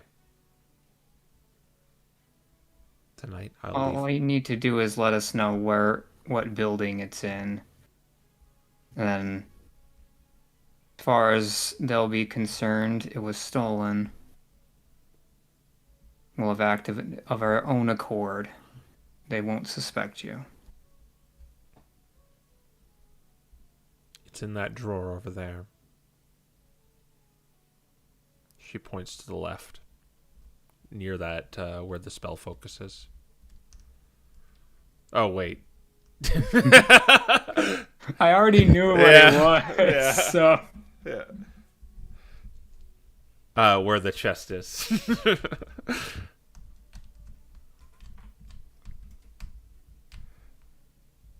Very well.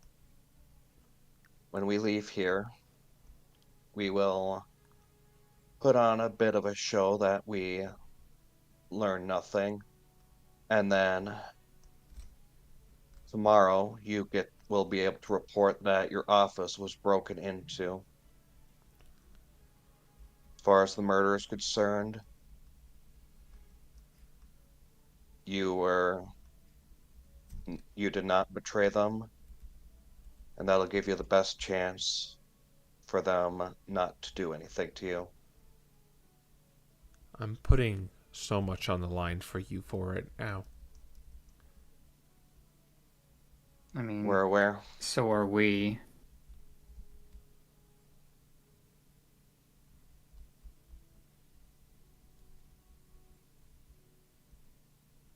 Like I said, we do want to help you here.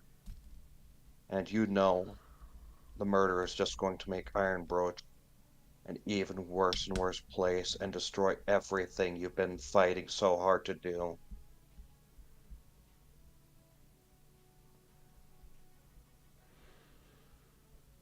Maybe we should give her the bag so she can put any stuff she has in it.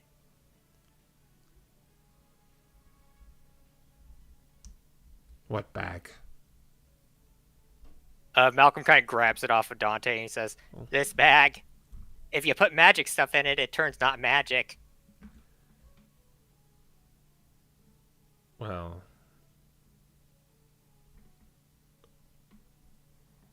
that is handy. But what would you have me do with this? Hide stuff in it. Then if people show up and they try to look for stuff that makes you look magic, they won't find anything because it's hiding in here and it's not magic.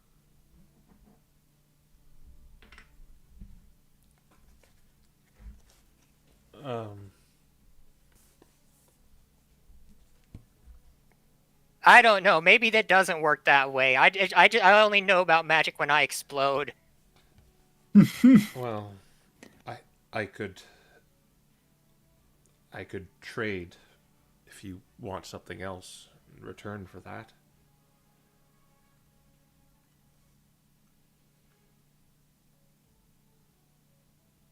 Nah, maybe I'm just being stupid. I'm not known for being smart. Okay, well, He gives it back to Dante. I appreciate the sentiment.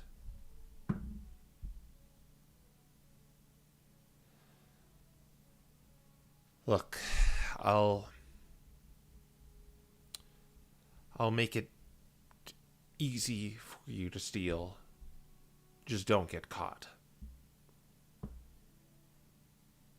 You don't have to worry about that. I'm sure we have plenty of ways of avoiding getting caught.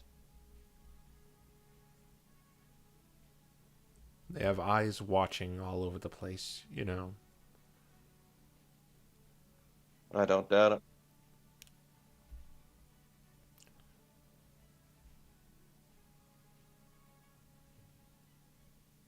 But if you can make them And- go away, I would be grateful.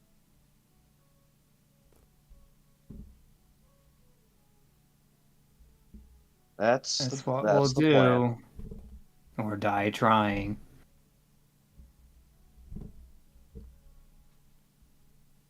Very well then. Let's Now conclude then. this meeting. And we speak none of this once we leave here. She gets up Yeah. and escorts you out. All we did was talk about cleaning up the roadways for you. Yes. And I unfortunately cannot do anything about that. You maybe have to talk to Cedric about that. Oh, maybe he can get the place clean. Oh, we need to Uh. talk to him now then. I meant that we made the roads safe again. Oh, well, we gotta clean it too. There's no grass here.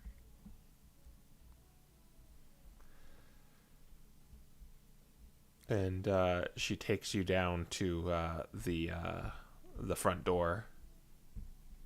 Well, I'll be on my way. I have some matters to attend to. I don't Okay. doubt you do. And Yep. Yes.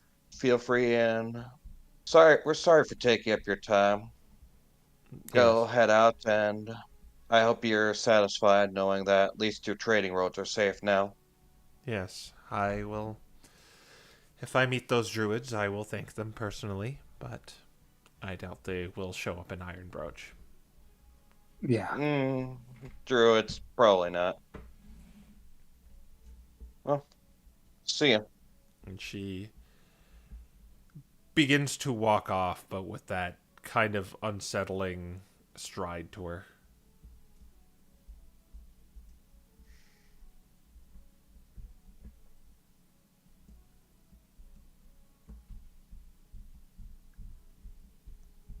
You four are left there, standing in front of Windcrest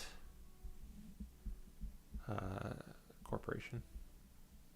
Cedric's not gonna try to clean anything if we ask him to do it, is he?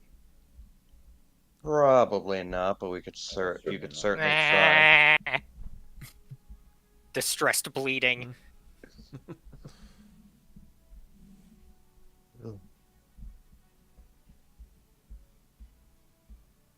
What do you guys do from here?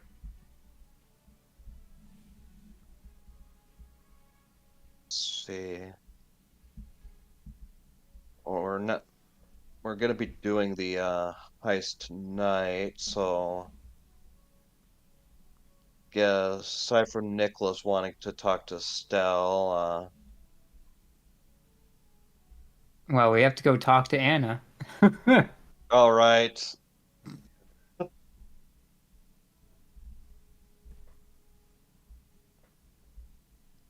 Is that what you're doing? Yeah, might as well go talk to Anna. She's on the way to the inn anyway. Yeah, she's very close to it.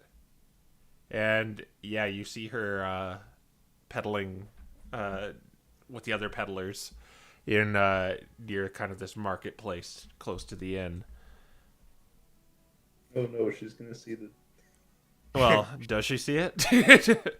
Well, his wool is mostly shorn, and that's where he keeps all of his stuff, so there's probably a little Malcolm head sticking out of him. Boy. Oh no. Yeah. Well, I didn't expect you guys to be back so soon. We go Yeah. fast. Yeah, he goes faster now. That might be helpful with your cart. Yeah, I exploded again.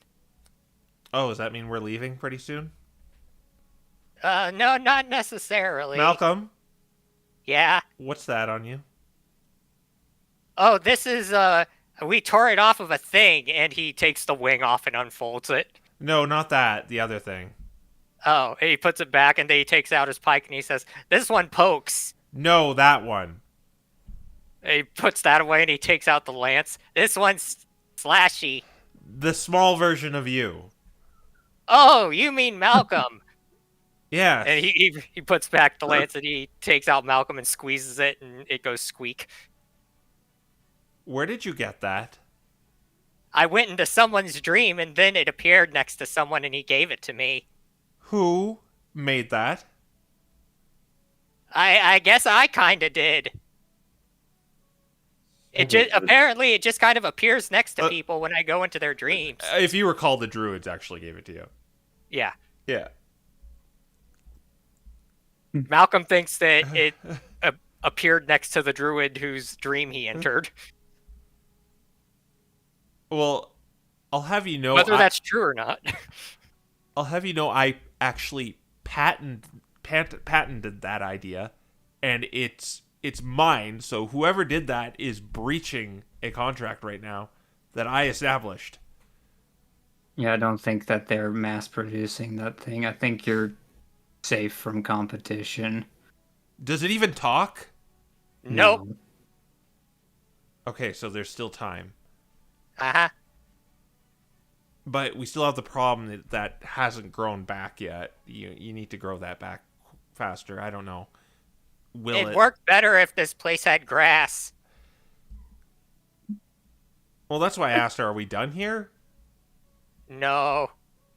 Not all of our business is finished quite yet.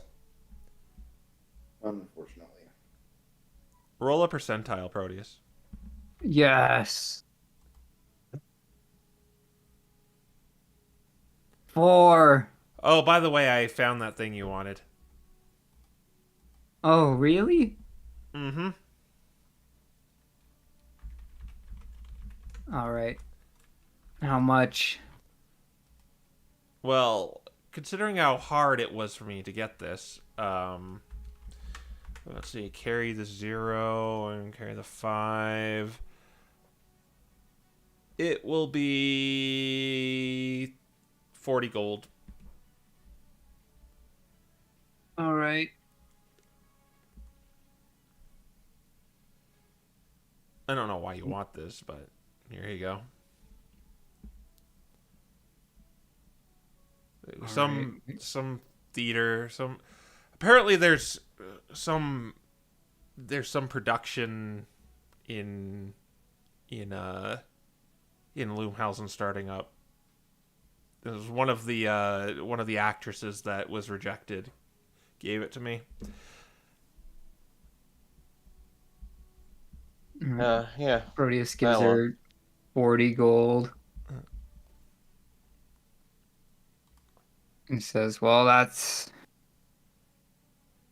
guess it's good for us to hear. You for your pocket and me for having my my item. Certainly. Ching ching. She has like a little fanny pack she puts in it.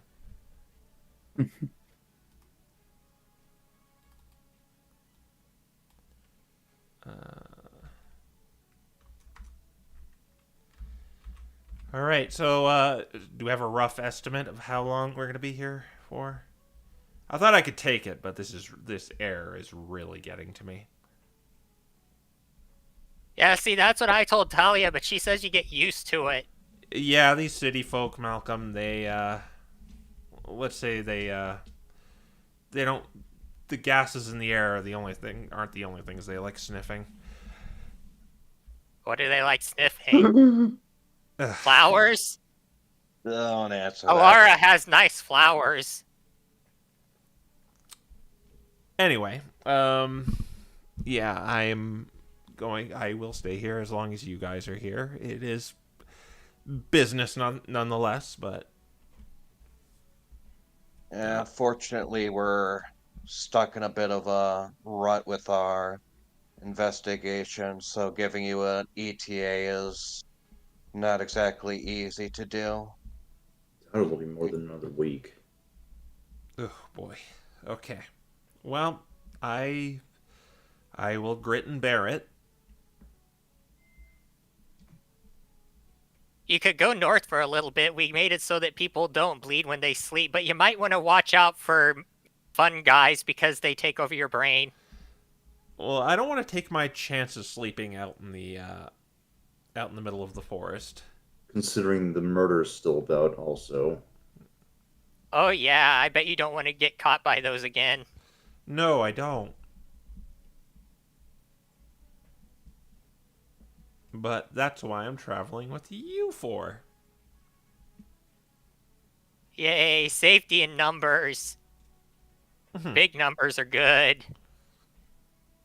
Yes, I can. We can agree on something, Malcolm. Yay. If you find any more of those little yellow rocks, you can just give them to me. All right. Okay.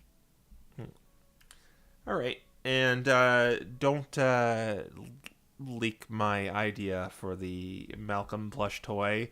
Only 1995. Oh, I won't. This guy is special. Okay.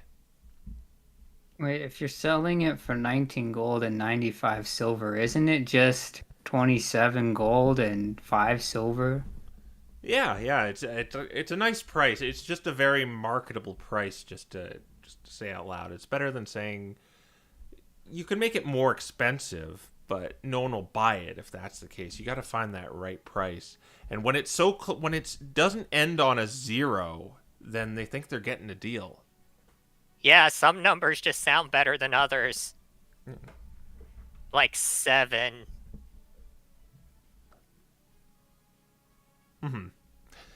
But I will let you 4 sort things out here. Try not to take too long. I might die of asphyxiation. Yeah, we're doing the best we can. Just staying easy and tangling the web here. And she goes back to sell her wares.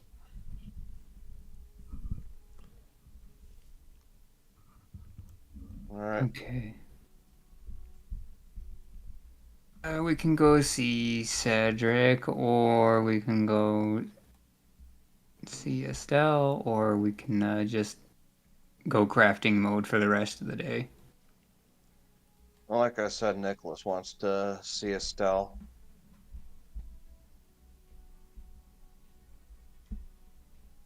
Well, I kind of want to go to that big, yucky factory over by the lake. I need to let them know about the wonders of grass. And Malcolm's just going to start walking that way. You No, better no. go. Yeah, go with him, Malcolm. I'll stick with Nicholas. This is going to be a pointless endeavor of trying to convince them of anything. All right. So Have fun. the factory is outside of the city, and so it'll take a little while to get there. But yeah. You can Okay. But Oh my gosh. what are the other two gonna do? We're gonna go visit Estelle, I guess. All right. She is in the inn. You don't have Malcolm to do the annoying knock. Don't. Oh, we don't. I'm gonna have to just kick the door. It'd be hilarious if she said your form was awful.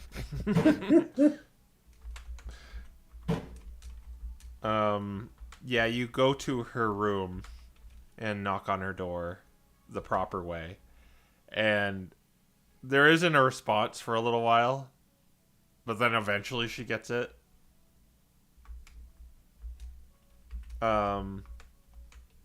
She says, "Oh, Proteus. Nicholas. Gorvin." Garvin, yep. Hey, Yeah. there's been something on my mind that I've been thinking of, and I wanted to discuss it with you. Well, come inside. Nicholas does so. Alright. I guess Proteus will as well, unless Nicholas doesn't want him there. Nicholas doesn't mind if you're there. Okay.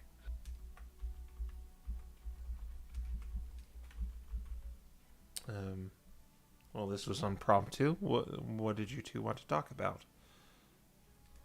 Well, Malcolm exploded again today. He exploded again.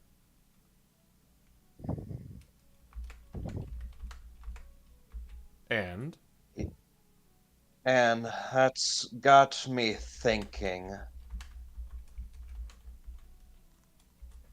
what are the possibilities that Malcolm would be not necessarily is, but if someone saw some of the random stuff he can do because he ate that meteor thing, what are the chances someone might think he might be monoborn?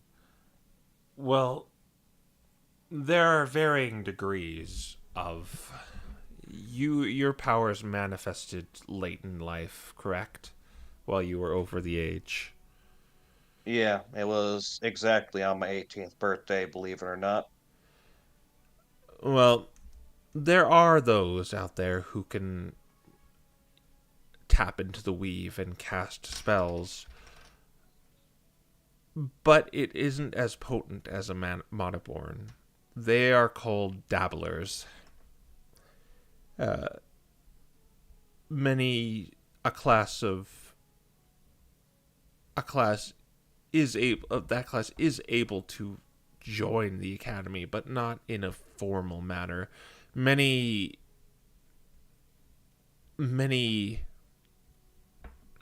of those individuals are called warlocks to some, but Malcolm is unable to cast spells or spells in the at least a six circle spell is if you are capable of casting that you are considered monoborn. And I don't think that what Malcolm doesn't seem to be controlled and casted in that manner. So he would not.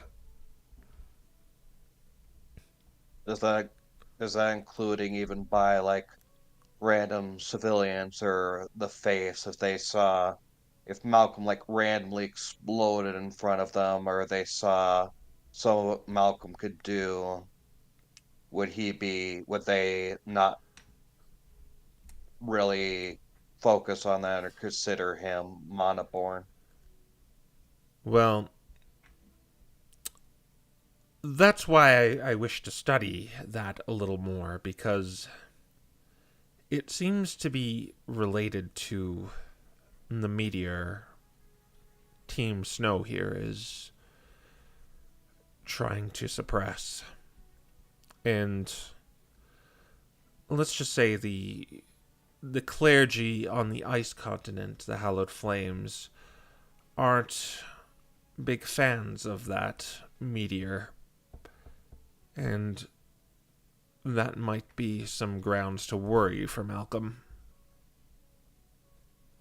What, you Yeah, think they'd kill him? I'm not saying anything, but yeah, that's actually why I'm here. I'm thinking of potential contingencies, which leads me to my next question. Obviously, I'm not MDRA, while the potential may or may not be open, and I may or may not take at some point in time, I'm not. However, if I were to, say, potentially be able to say I am a member of the MDRA and I'm keeping careful watch over potentially monoborn Malcolm, how well do you think that would pass? well, you can't join the academy in such a wishy-washy capacity. You'd have to be formally indicted into it. I'm just meaning for the sake of Project Snow. Basically, what I'm trying to do is I'm trying to figure out a solution to a scenario where like Malcolm does his thing, the Hal Flame sees it, and we've got this giant scenario on our hands where we either have to convince them Malcolm's a non-monoborn or and cause them to ask questions about the meteor, or we have to just tell them outright about the meteor and have them potentially be aggressive or do something to Malcolm. Well, I want to. That is what I'm trying to figure out with that blood sample of how far this goes into his biology. Like, I don't know for certain where this anomaly falls under. Whatever Malcolm did when he consumed that ether is something that's not in the edicts.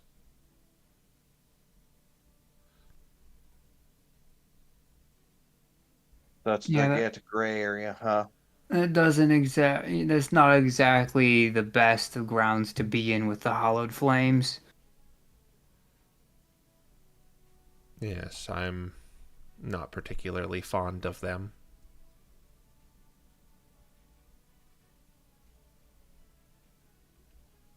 That's just basically what I'm. That's just basically what I'm trying to figure out contingency for.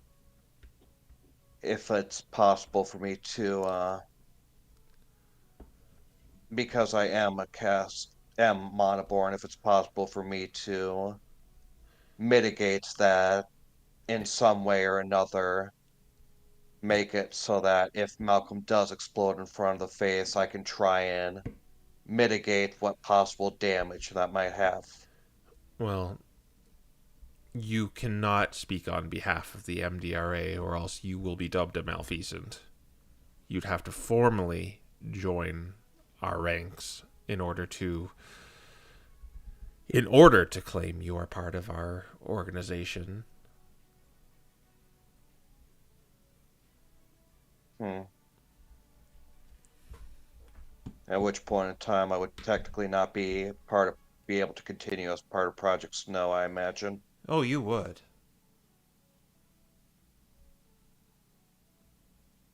Proteus cocks an eyebrow. I thought the whole point of this project was you were trying to keep it on the down low. Well, I'm not the one proposing you joining.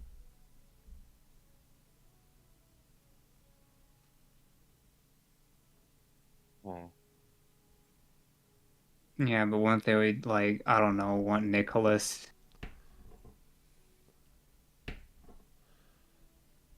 Orvin.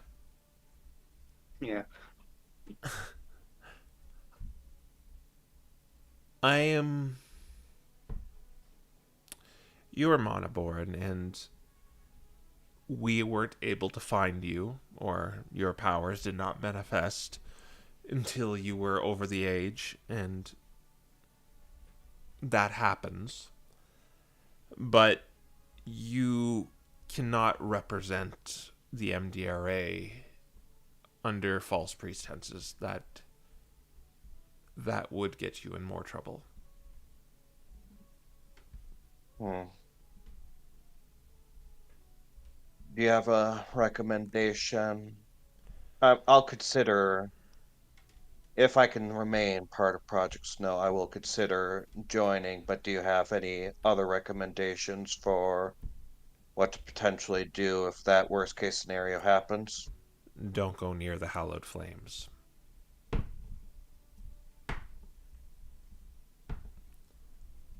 You If were only lucky that Dante is not in one of those more overzealous orders of clergy.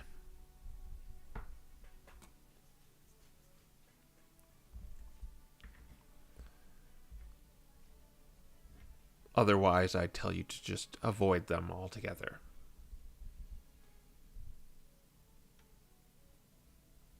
we can try. I'm worried that won't be an option in our future, but it may be something we just have to do. Very well. Thank you for listening to my concerns at the very least. Yes. Did you have anything to say, Proteus?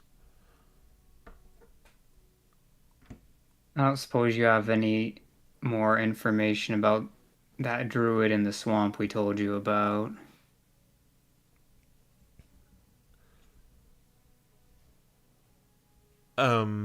The one in the swamp.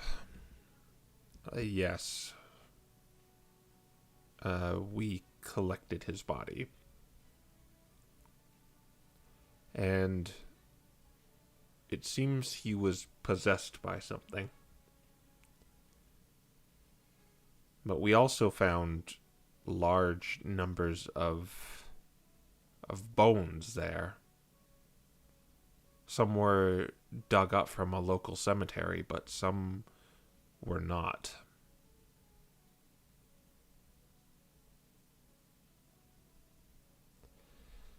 And that has necromancy written all over it.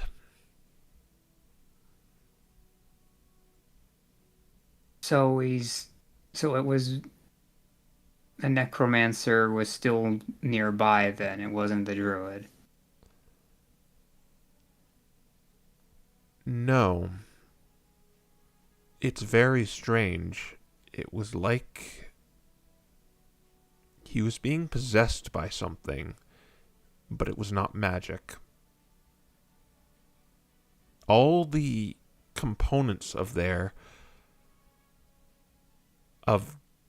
spell called Dominate Person were there, but the weave was not there. It was almost like his mind, his biology, his brain was altered.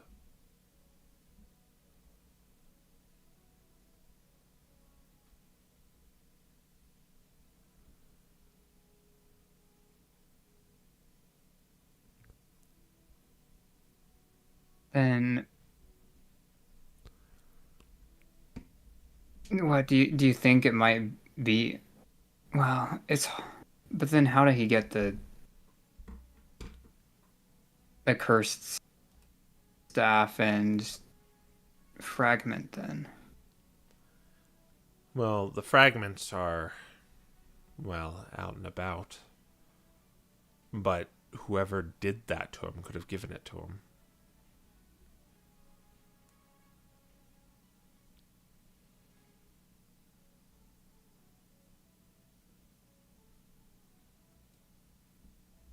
Yeah.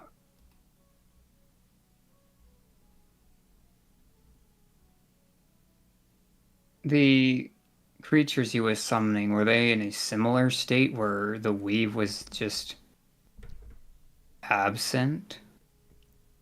I don't know how he was summoning these things.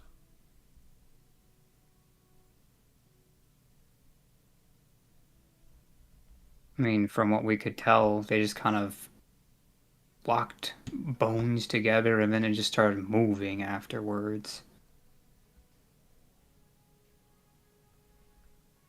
No, we weren't able to divine any other sort of answers to whatever he was doing. It would have been good to have him alive, I will say. Do you have any connections to druids that you might be able to utilize? If it's natural, like you're saying, wouldn't they know best? No, this was not natural at all. This wasn't. It's like someone went into his brain, literally opened his skull, and changed his brain around.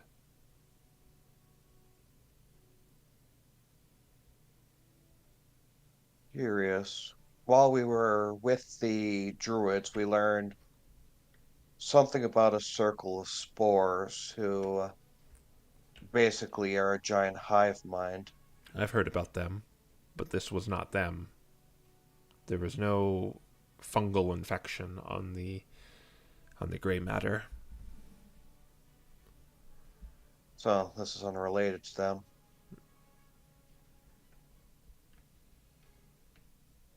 Arthur getting real good.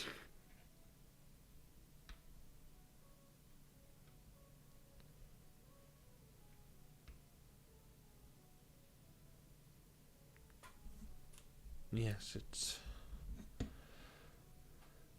it is a very curious matter, though.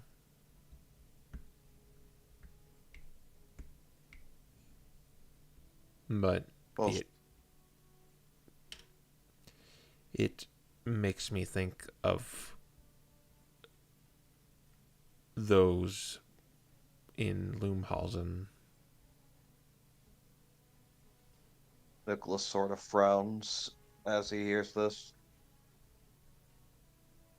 Those who mimic magic without being monoborn.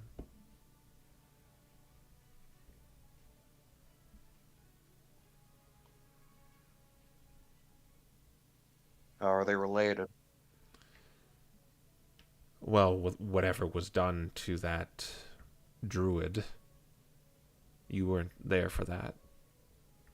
No, I wasn't, so I don't have this much context. But you probably understand Proteus. Yeah. What I can understand from it is, well, I guess it's possible that these artificers just had his corpse already and they just simply brought it back to life through their own means. Yes, They wouldn't even necessarily have to change the brain for that if it was fresh enough, presumably. yes, a disturbing thought.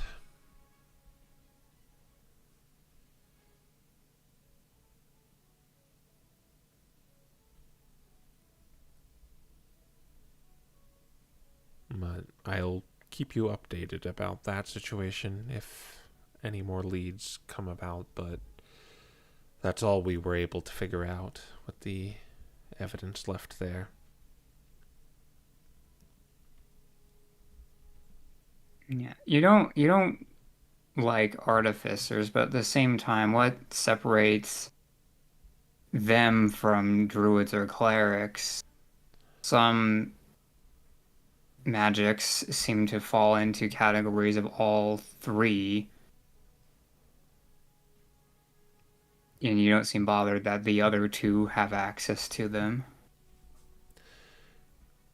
Because with the divine and those in tune with nature, they live by codes. The people of Loomhausen wish to teach it in mass to a bunch of mouth breathers who don't know a first circle spell from a third.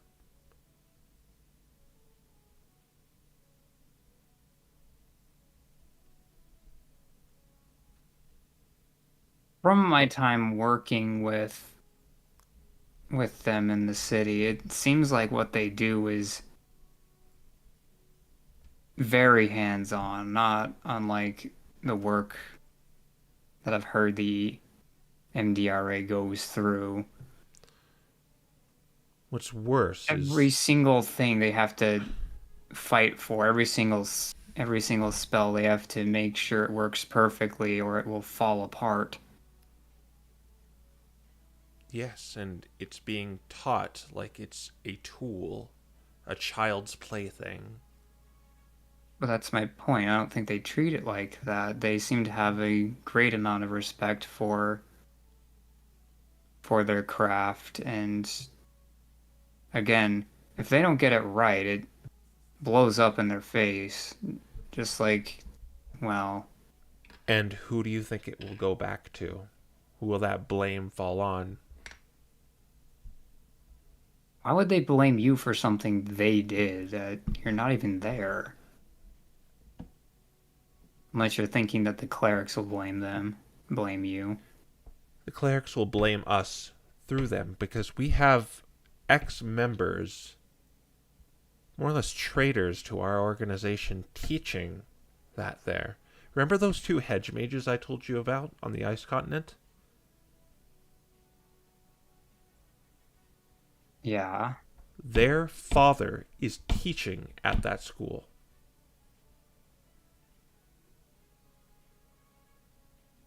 And if their experiments go wrong, then because a former someone associated with the MDRA was teaching it, Exactly. it'll go back.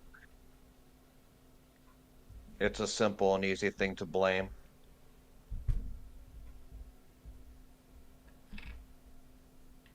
It That- isn't correct, but it's something to blame. Wait, what does he teach there then? If he's part of your academy, what is he teaching artificers? No, he was part of our organization, but they have ex-clergy there too. They teach those non-monoborn about magic.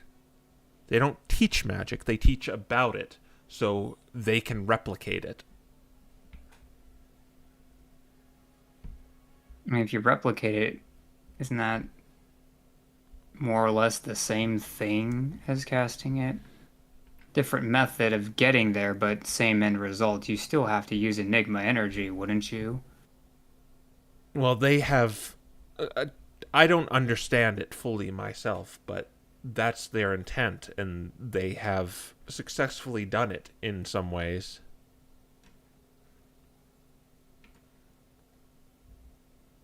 And all I see this doing is painting a bigger target on our backs. As soon as anything goes awry with this that magic, they'll question why we had mages teaching it to others in the first place. They'll probably think it's some sort of loophole we were trying to exploit by teaching it to the masses.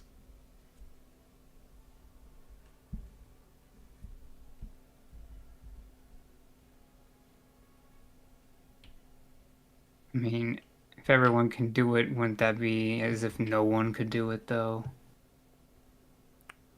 Well, there's a certain group of people that will never do it. I mean, if these artificers prove anyone can do it, then wouldn't the clergy have to worry about literally everyone that ever lived from here on out, or just let it go? They're not going to let this go, and do you understand the problem this will make? It's already muddying the edicts as they are, and not many of us Monoborn like the edicts, but we wish for them to be upheld because we don't want it to go back to where we were being slaughtered by the clergy.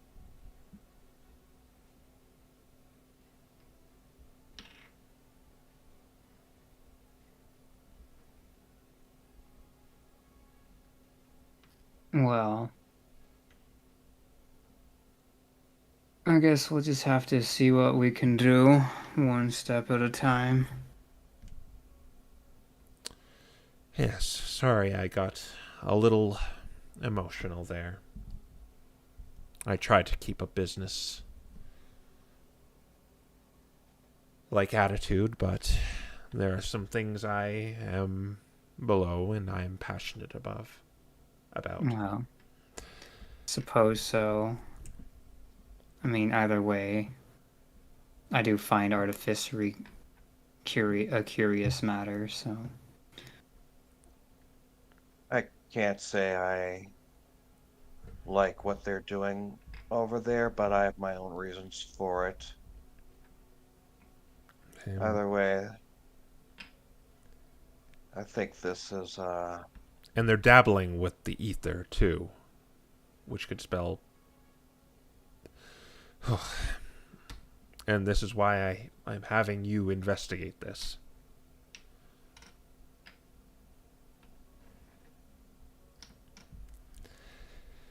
Yeah, them dabbling with the ether is definitely more problematic.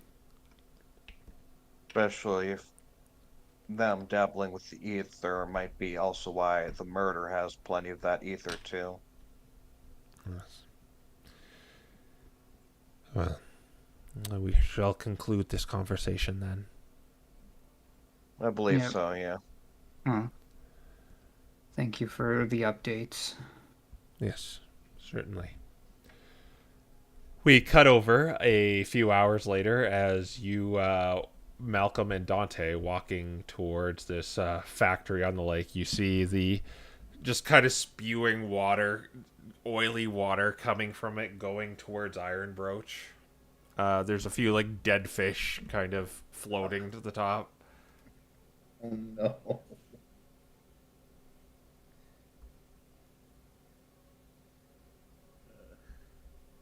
They're Malcolm, sleep- They're sleeping, Dante. Malcolm, I don't think you understand. I told you before they're not going to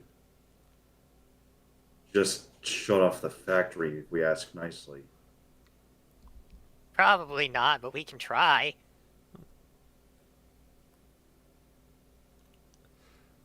As you get closer to the factory, you realize it is, well, probably Dante realizes it's a smelting and refining plant.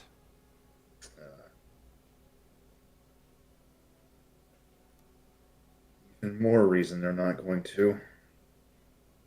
Malcolm looks out over the lake. Is there another path that the water could take out of it, or is there only the one? It seems to be going farther south.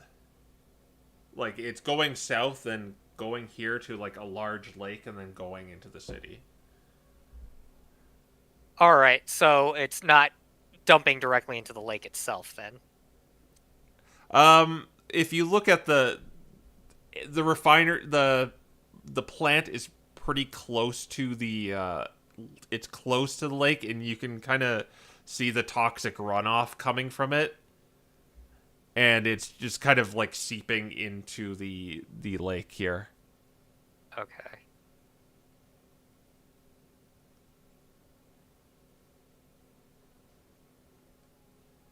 Malcolm knocks on the door, and by knocks on the door, I mean he slams into it. It's a large kind of door that is not like really made to be knocked on. That's why he's headbutting it. So it's like just tong. Malcolm. Yeah. This is just like the factories for back at Iron Broach. I mean, it's most likely just workers here. What if we told them they have the day off now?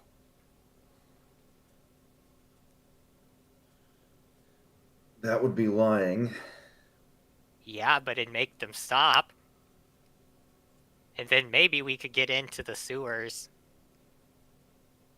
Or at least get the yucky stuff out of it.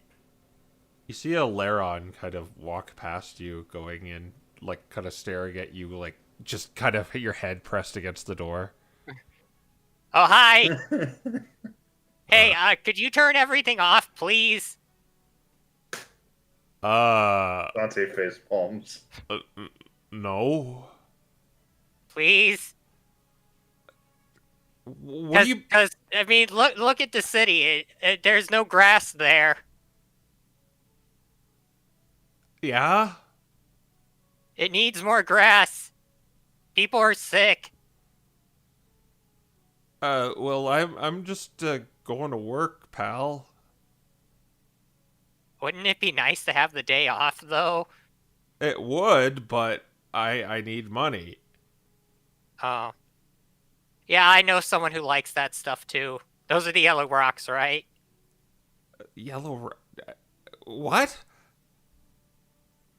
He takes out a bag and holds it open, and it's got, like, almost 400 gold in it. This stuff. Oh, wow, you're pretty rich. Sometimes we just find this stuff, and he puts it away. Oh. And anyway, we need to find out something to do to stop all that stuff from coming out of the factory. Because it's really bad stuff, you know. Well, we need to produce the chemical compounds like industrial lubricants or in solvents for maintaining the factories over in Cedric's sector. I don't think you could really do that. Malcolm frowns and goes, too bad we didn't. Too bad we got that robe instead of the bag where you can just shove stuff in it and it never comes back out. What? Yeah. If you want one of those, you're gonna have to beat up a dream holder, though. But we already killed it. What the heck is a dream holder? It's kind of like this thing. It's got a lot of eyes and it's got all these tentacles and things. Dante's officially at the point of covering his face with. Have you been water. drinking the water? I He thought considered about it. it. No, Yeah, they no. told me it wasn't a good idea. Yeah, don't, please don't. I thought you. What are you two doing here? Well, I wanted followed to him stop. because he. I He wanted wanted to to stop listen to me. all of that stuff from getting into water because apparently it's not dreams, even though it's pretty. Well, you're not gonna do that because if we're built on the backs of these factories. Ironbrook is built on these factories. Do you think you could make it go somewhere else? Look, I'm just going to work, pal.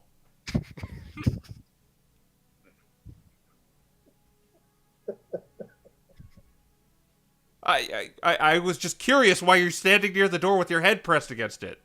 Oh, I was knocking. The doors were closed. Well, you have to get through the foyer to even see anyone. You have to go through the main. Look. I gotta go to work. I'm late as it is, and I don't want to be fired. So, good luck with cleaning the lake. And Okay, bye. He just kind of goes through the other door and just walks inside.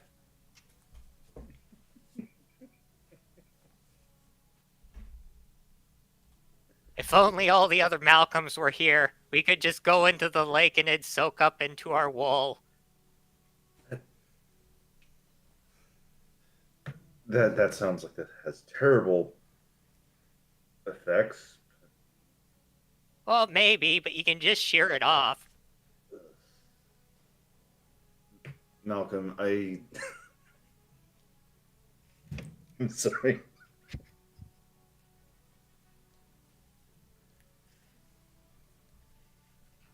I'm sorry, I'm corpsing really hard right now.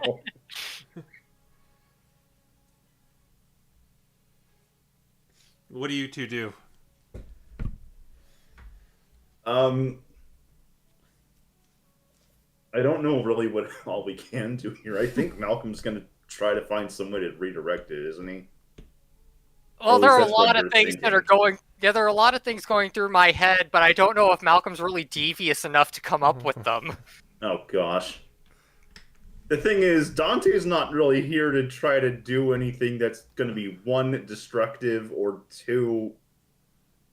Well, then you're not going to be much help because what's going through my head is definitely destructive. Oh no.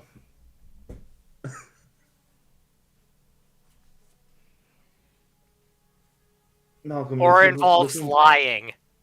Oh no. Ah, man, too bad I'm not Proteus.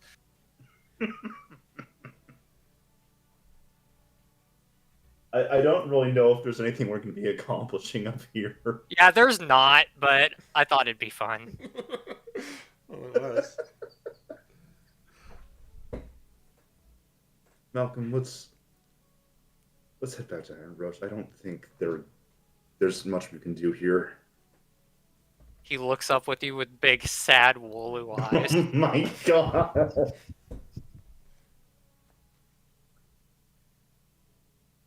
We want to redirect all this awful water. We'll have to do something else. I don't think asking any of Iron Broach to shut down is going to be a valid option. But what if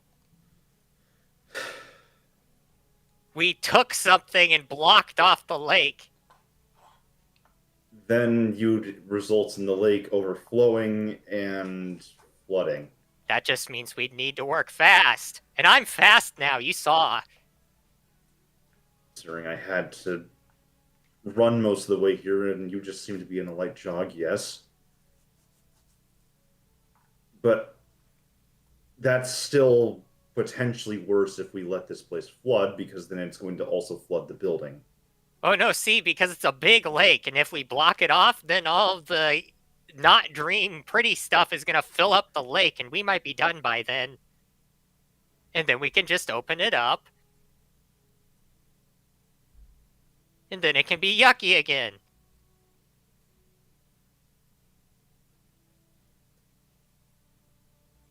I cannot believe I'm considering this.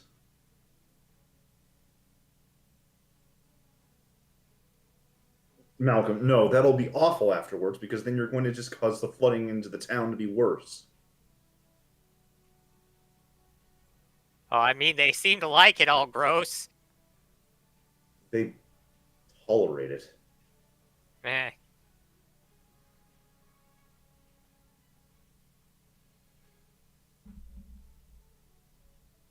Okay, that's all I got. Just grab him by the horn or something and drag him Yeah, back. no, he's just... His leash. Yep. Meh. Malcolm, we're going back to Iron Road. Okay. And I'll say you reconvene with each other. Eventually, they come back like 2 hours later, because it's like an hour to get there, an hour back. Dante Yeah. returns with a very sad Wooloo. Dare I ask, or Malcolm wanted to try to shut down the factory at the top of the river. I mean, I don't think that would, unfortunately, help. It would probably take forever and a half for, even if you did manage to shut it down, it'd probably take forever and a half for the waters to get pure enough anyways. So by the time, we'd probably all be old by the time that gets purified. Meh. There's never gonna be grass here.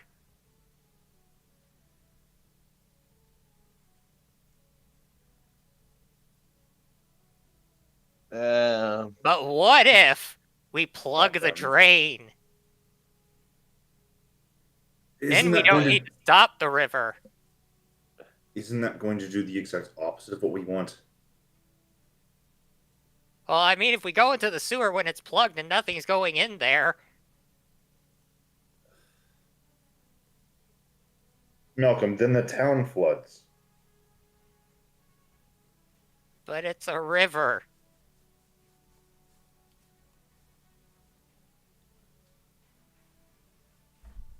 Lakes are plugged up rivers, Malcolm. When You you plug see up the a river, you gears make a lake. You see the gears slowly start turning in his head. The hamster starts running.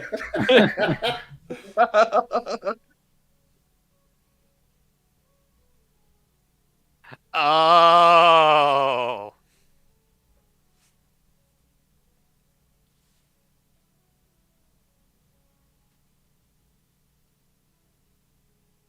All right, I guess we'll go to our room. Yeah. You're in your room. And I don't think we want to ward it.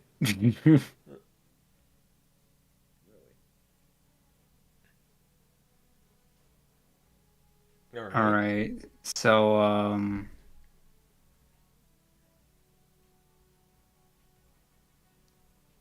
I don't know what spells you can scribe during our, well, how much time do we have before heist time? It's about noon. If you're doing it in the evening, you have like 8 hours, I guess, if you want to do it in the, depending on like how late in the night you want to do it.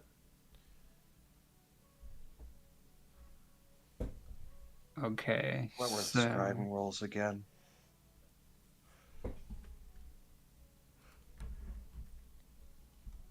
Takes an hour to scribe a level 1 or a cantrip. And 50 gold. If you guys are going to do that, Malcolm's going to turn his blue caps into a superior healing potion, or a supreme healing potion. Okay. Yeah, I was thinking we should just prep stuff. I can reason it that this isn't the exact same thing as breaking in, since Alara actually was like, "Yep, make it look like it." So when time comes around, I will enhance ability. Give you Dex. That could give you a bark inspiration too, and Yeah, potentially do some distraction tactics. I mean, do you have disguise self, or is that just I do not me? as a spell. I'm prepared. No, Okay. Um, I do have a disguise. I do have a disguise kit. you had that this whole time? Yes. He's a bard. Bards don't start off with those. Yes, they do. They do? Uh-huh. Yep. Man, I should have stolen from you a long time ago. Alright, well, I don't know. Do you want to use the disguise kit? Depends on what role I'd be playing during this heist. Yeah, I mean, more or less, I'm just gonna break in, ruffle up the office a bunch, and then go. Yeah, so I feel like basically the plan is just give Proteus enhance ability and bardic inspiration, let him go wild. I almost wondered, do we give him enhance ability on strength if he's going to make it look like a messy job? I feel like you could make something look like a messy job without strength. Yeah, all you gotta do is like dump a bunch of papers on the floor. Leave some drawers open, that kind of thing. That's fair. It's not like he's going to be throwing bookcases around. Malcolm would probably be the one doing that.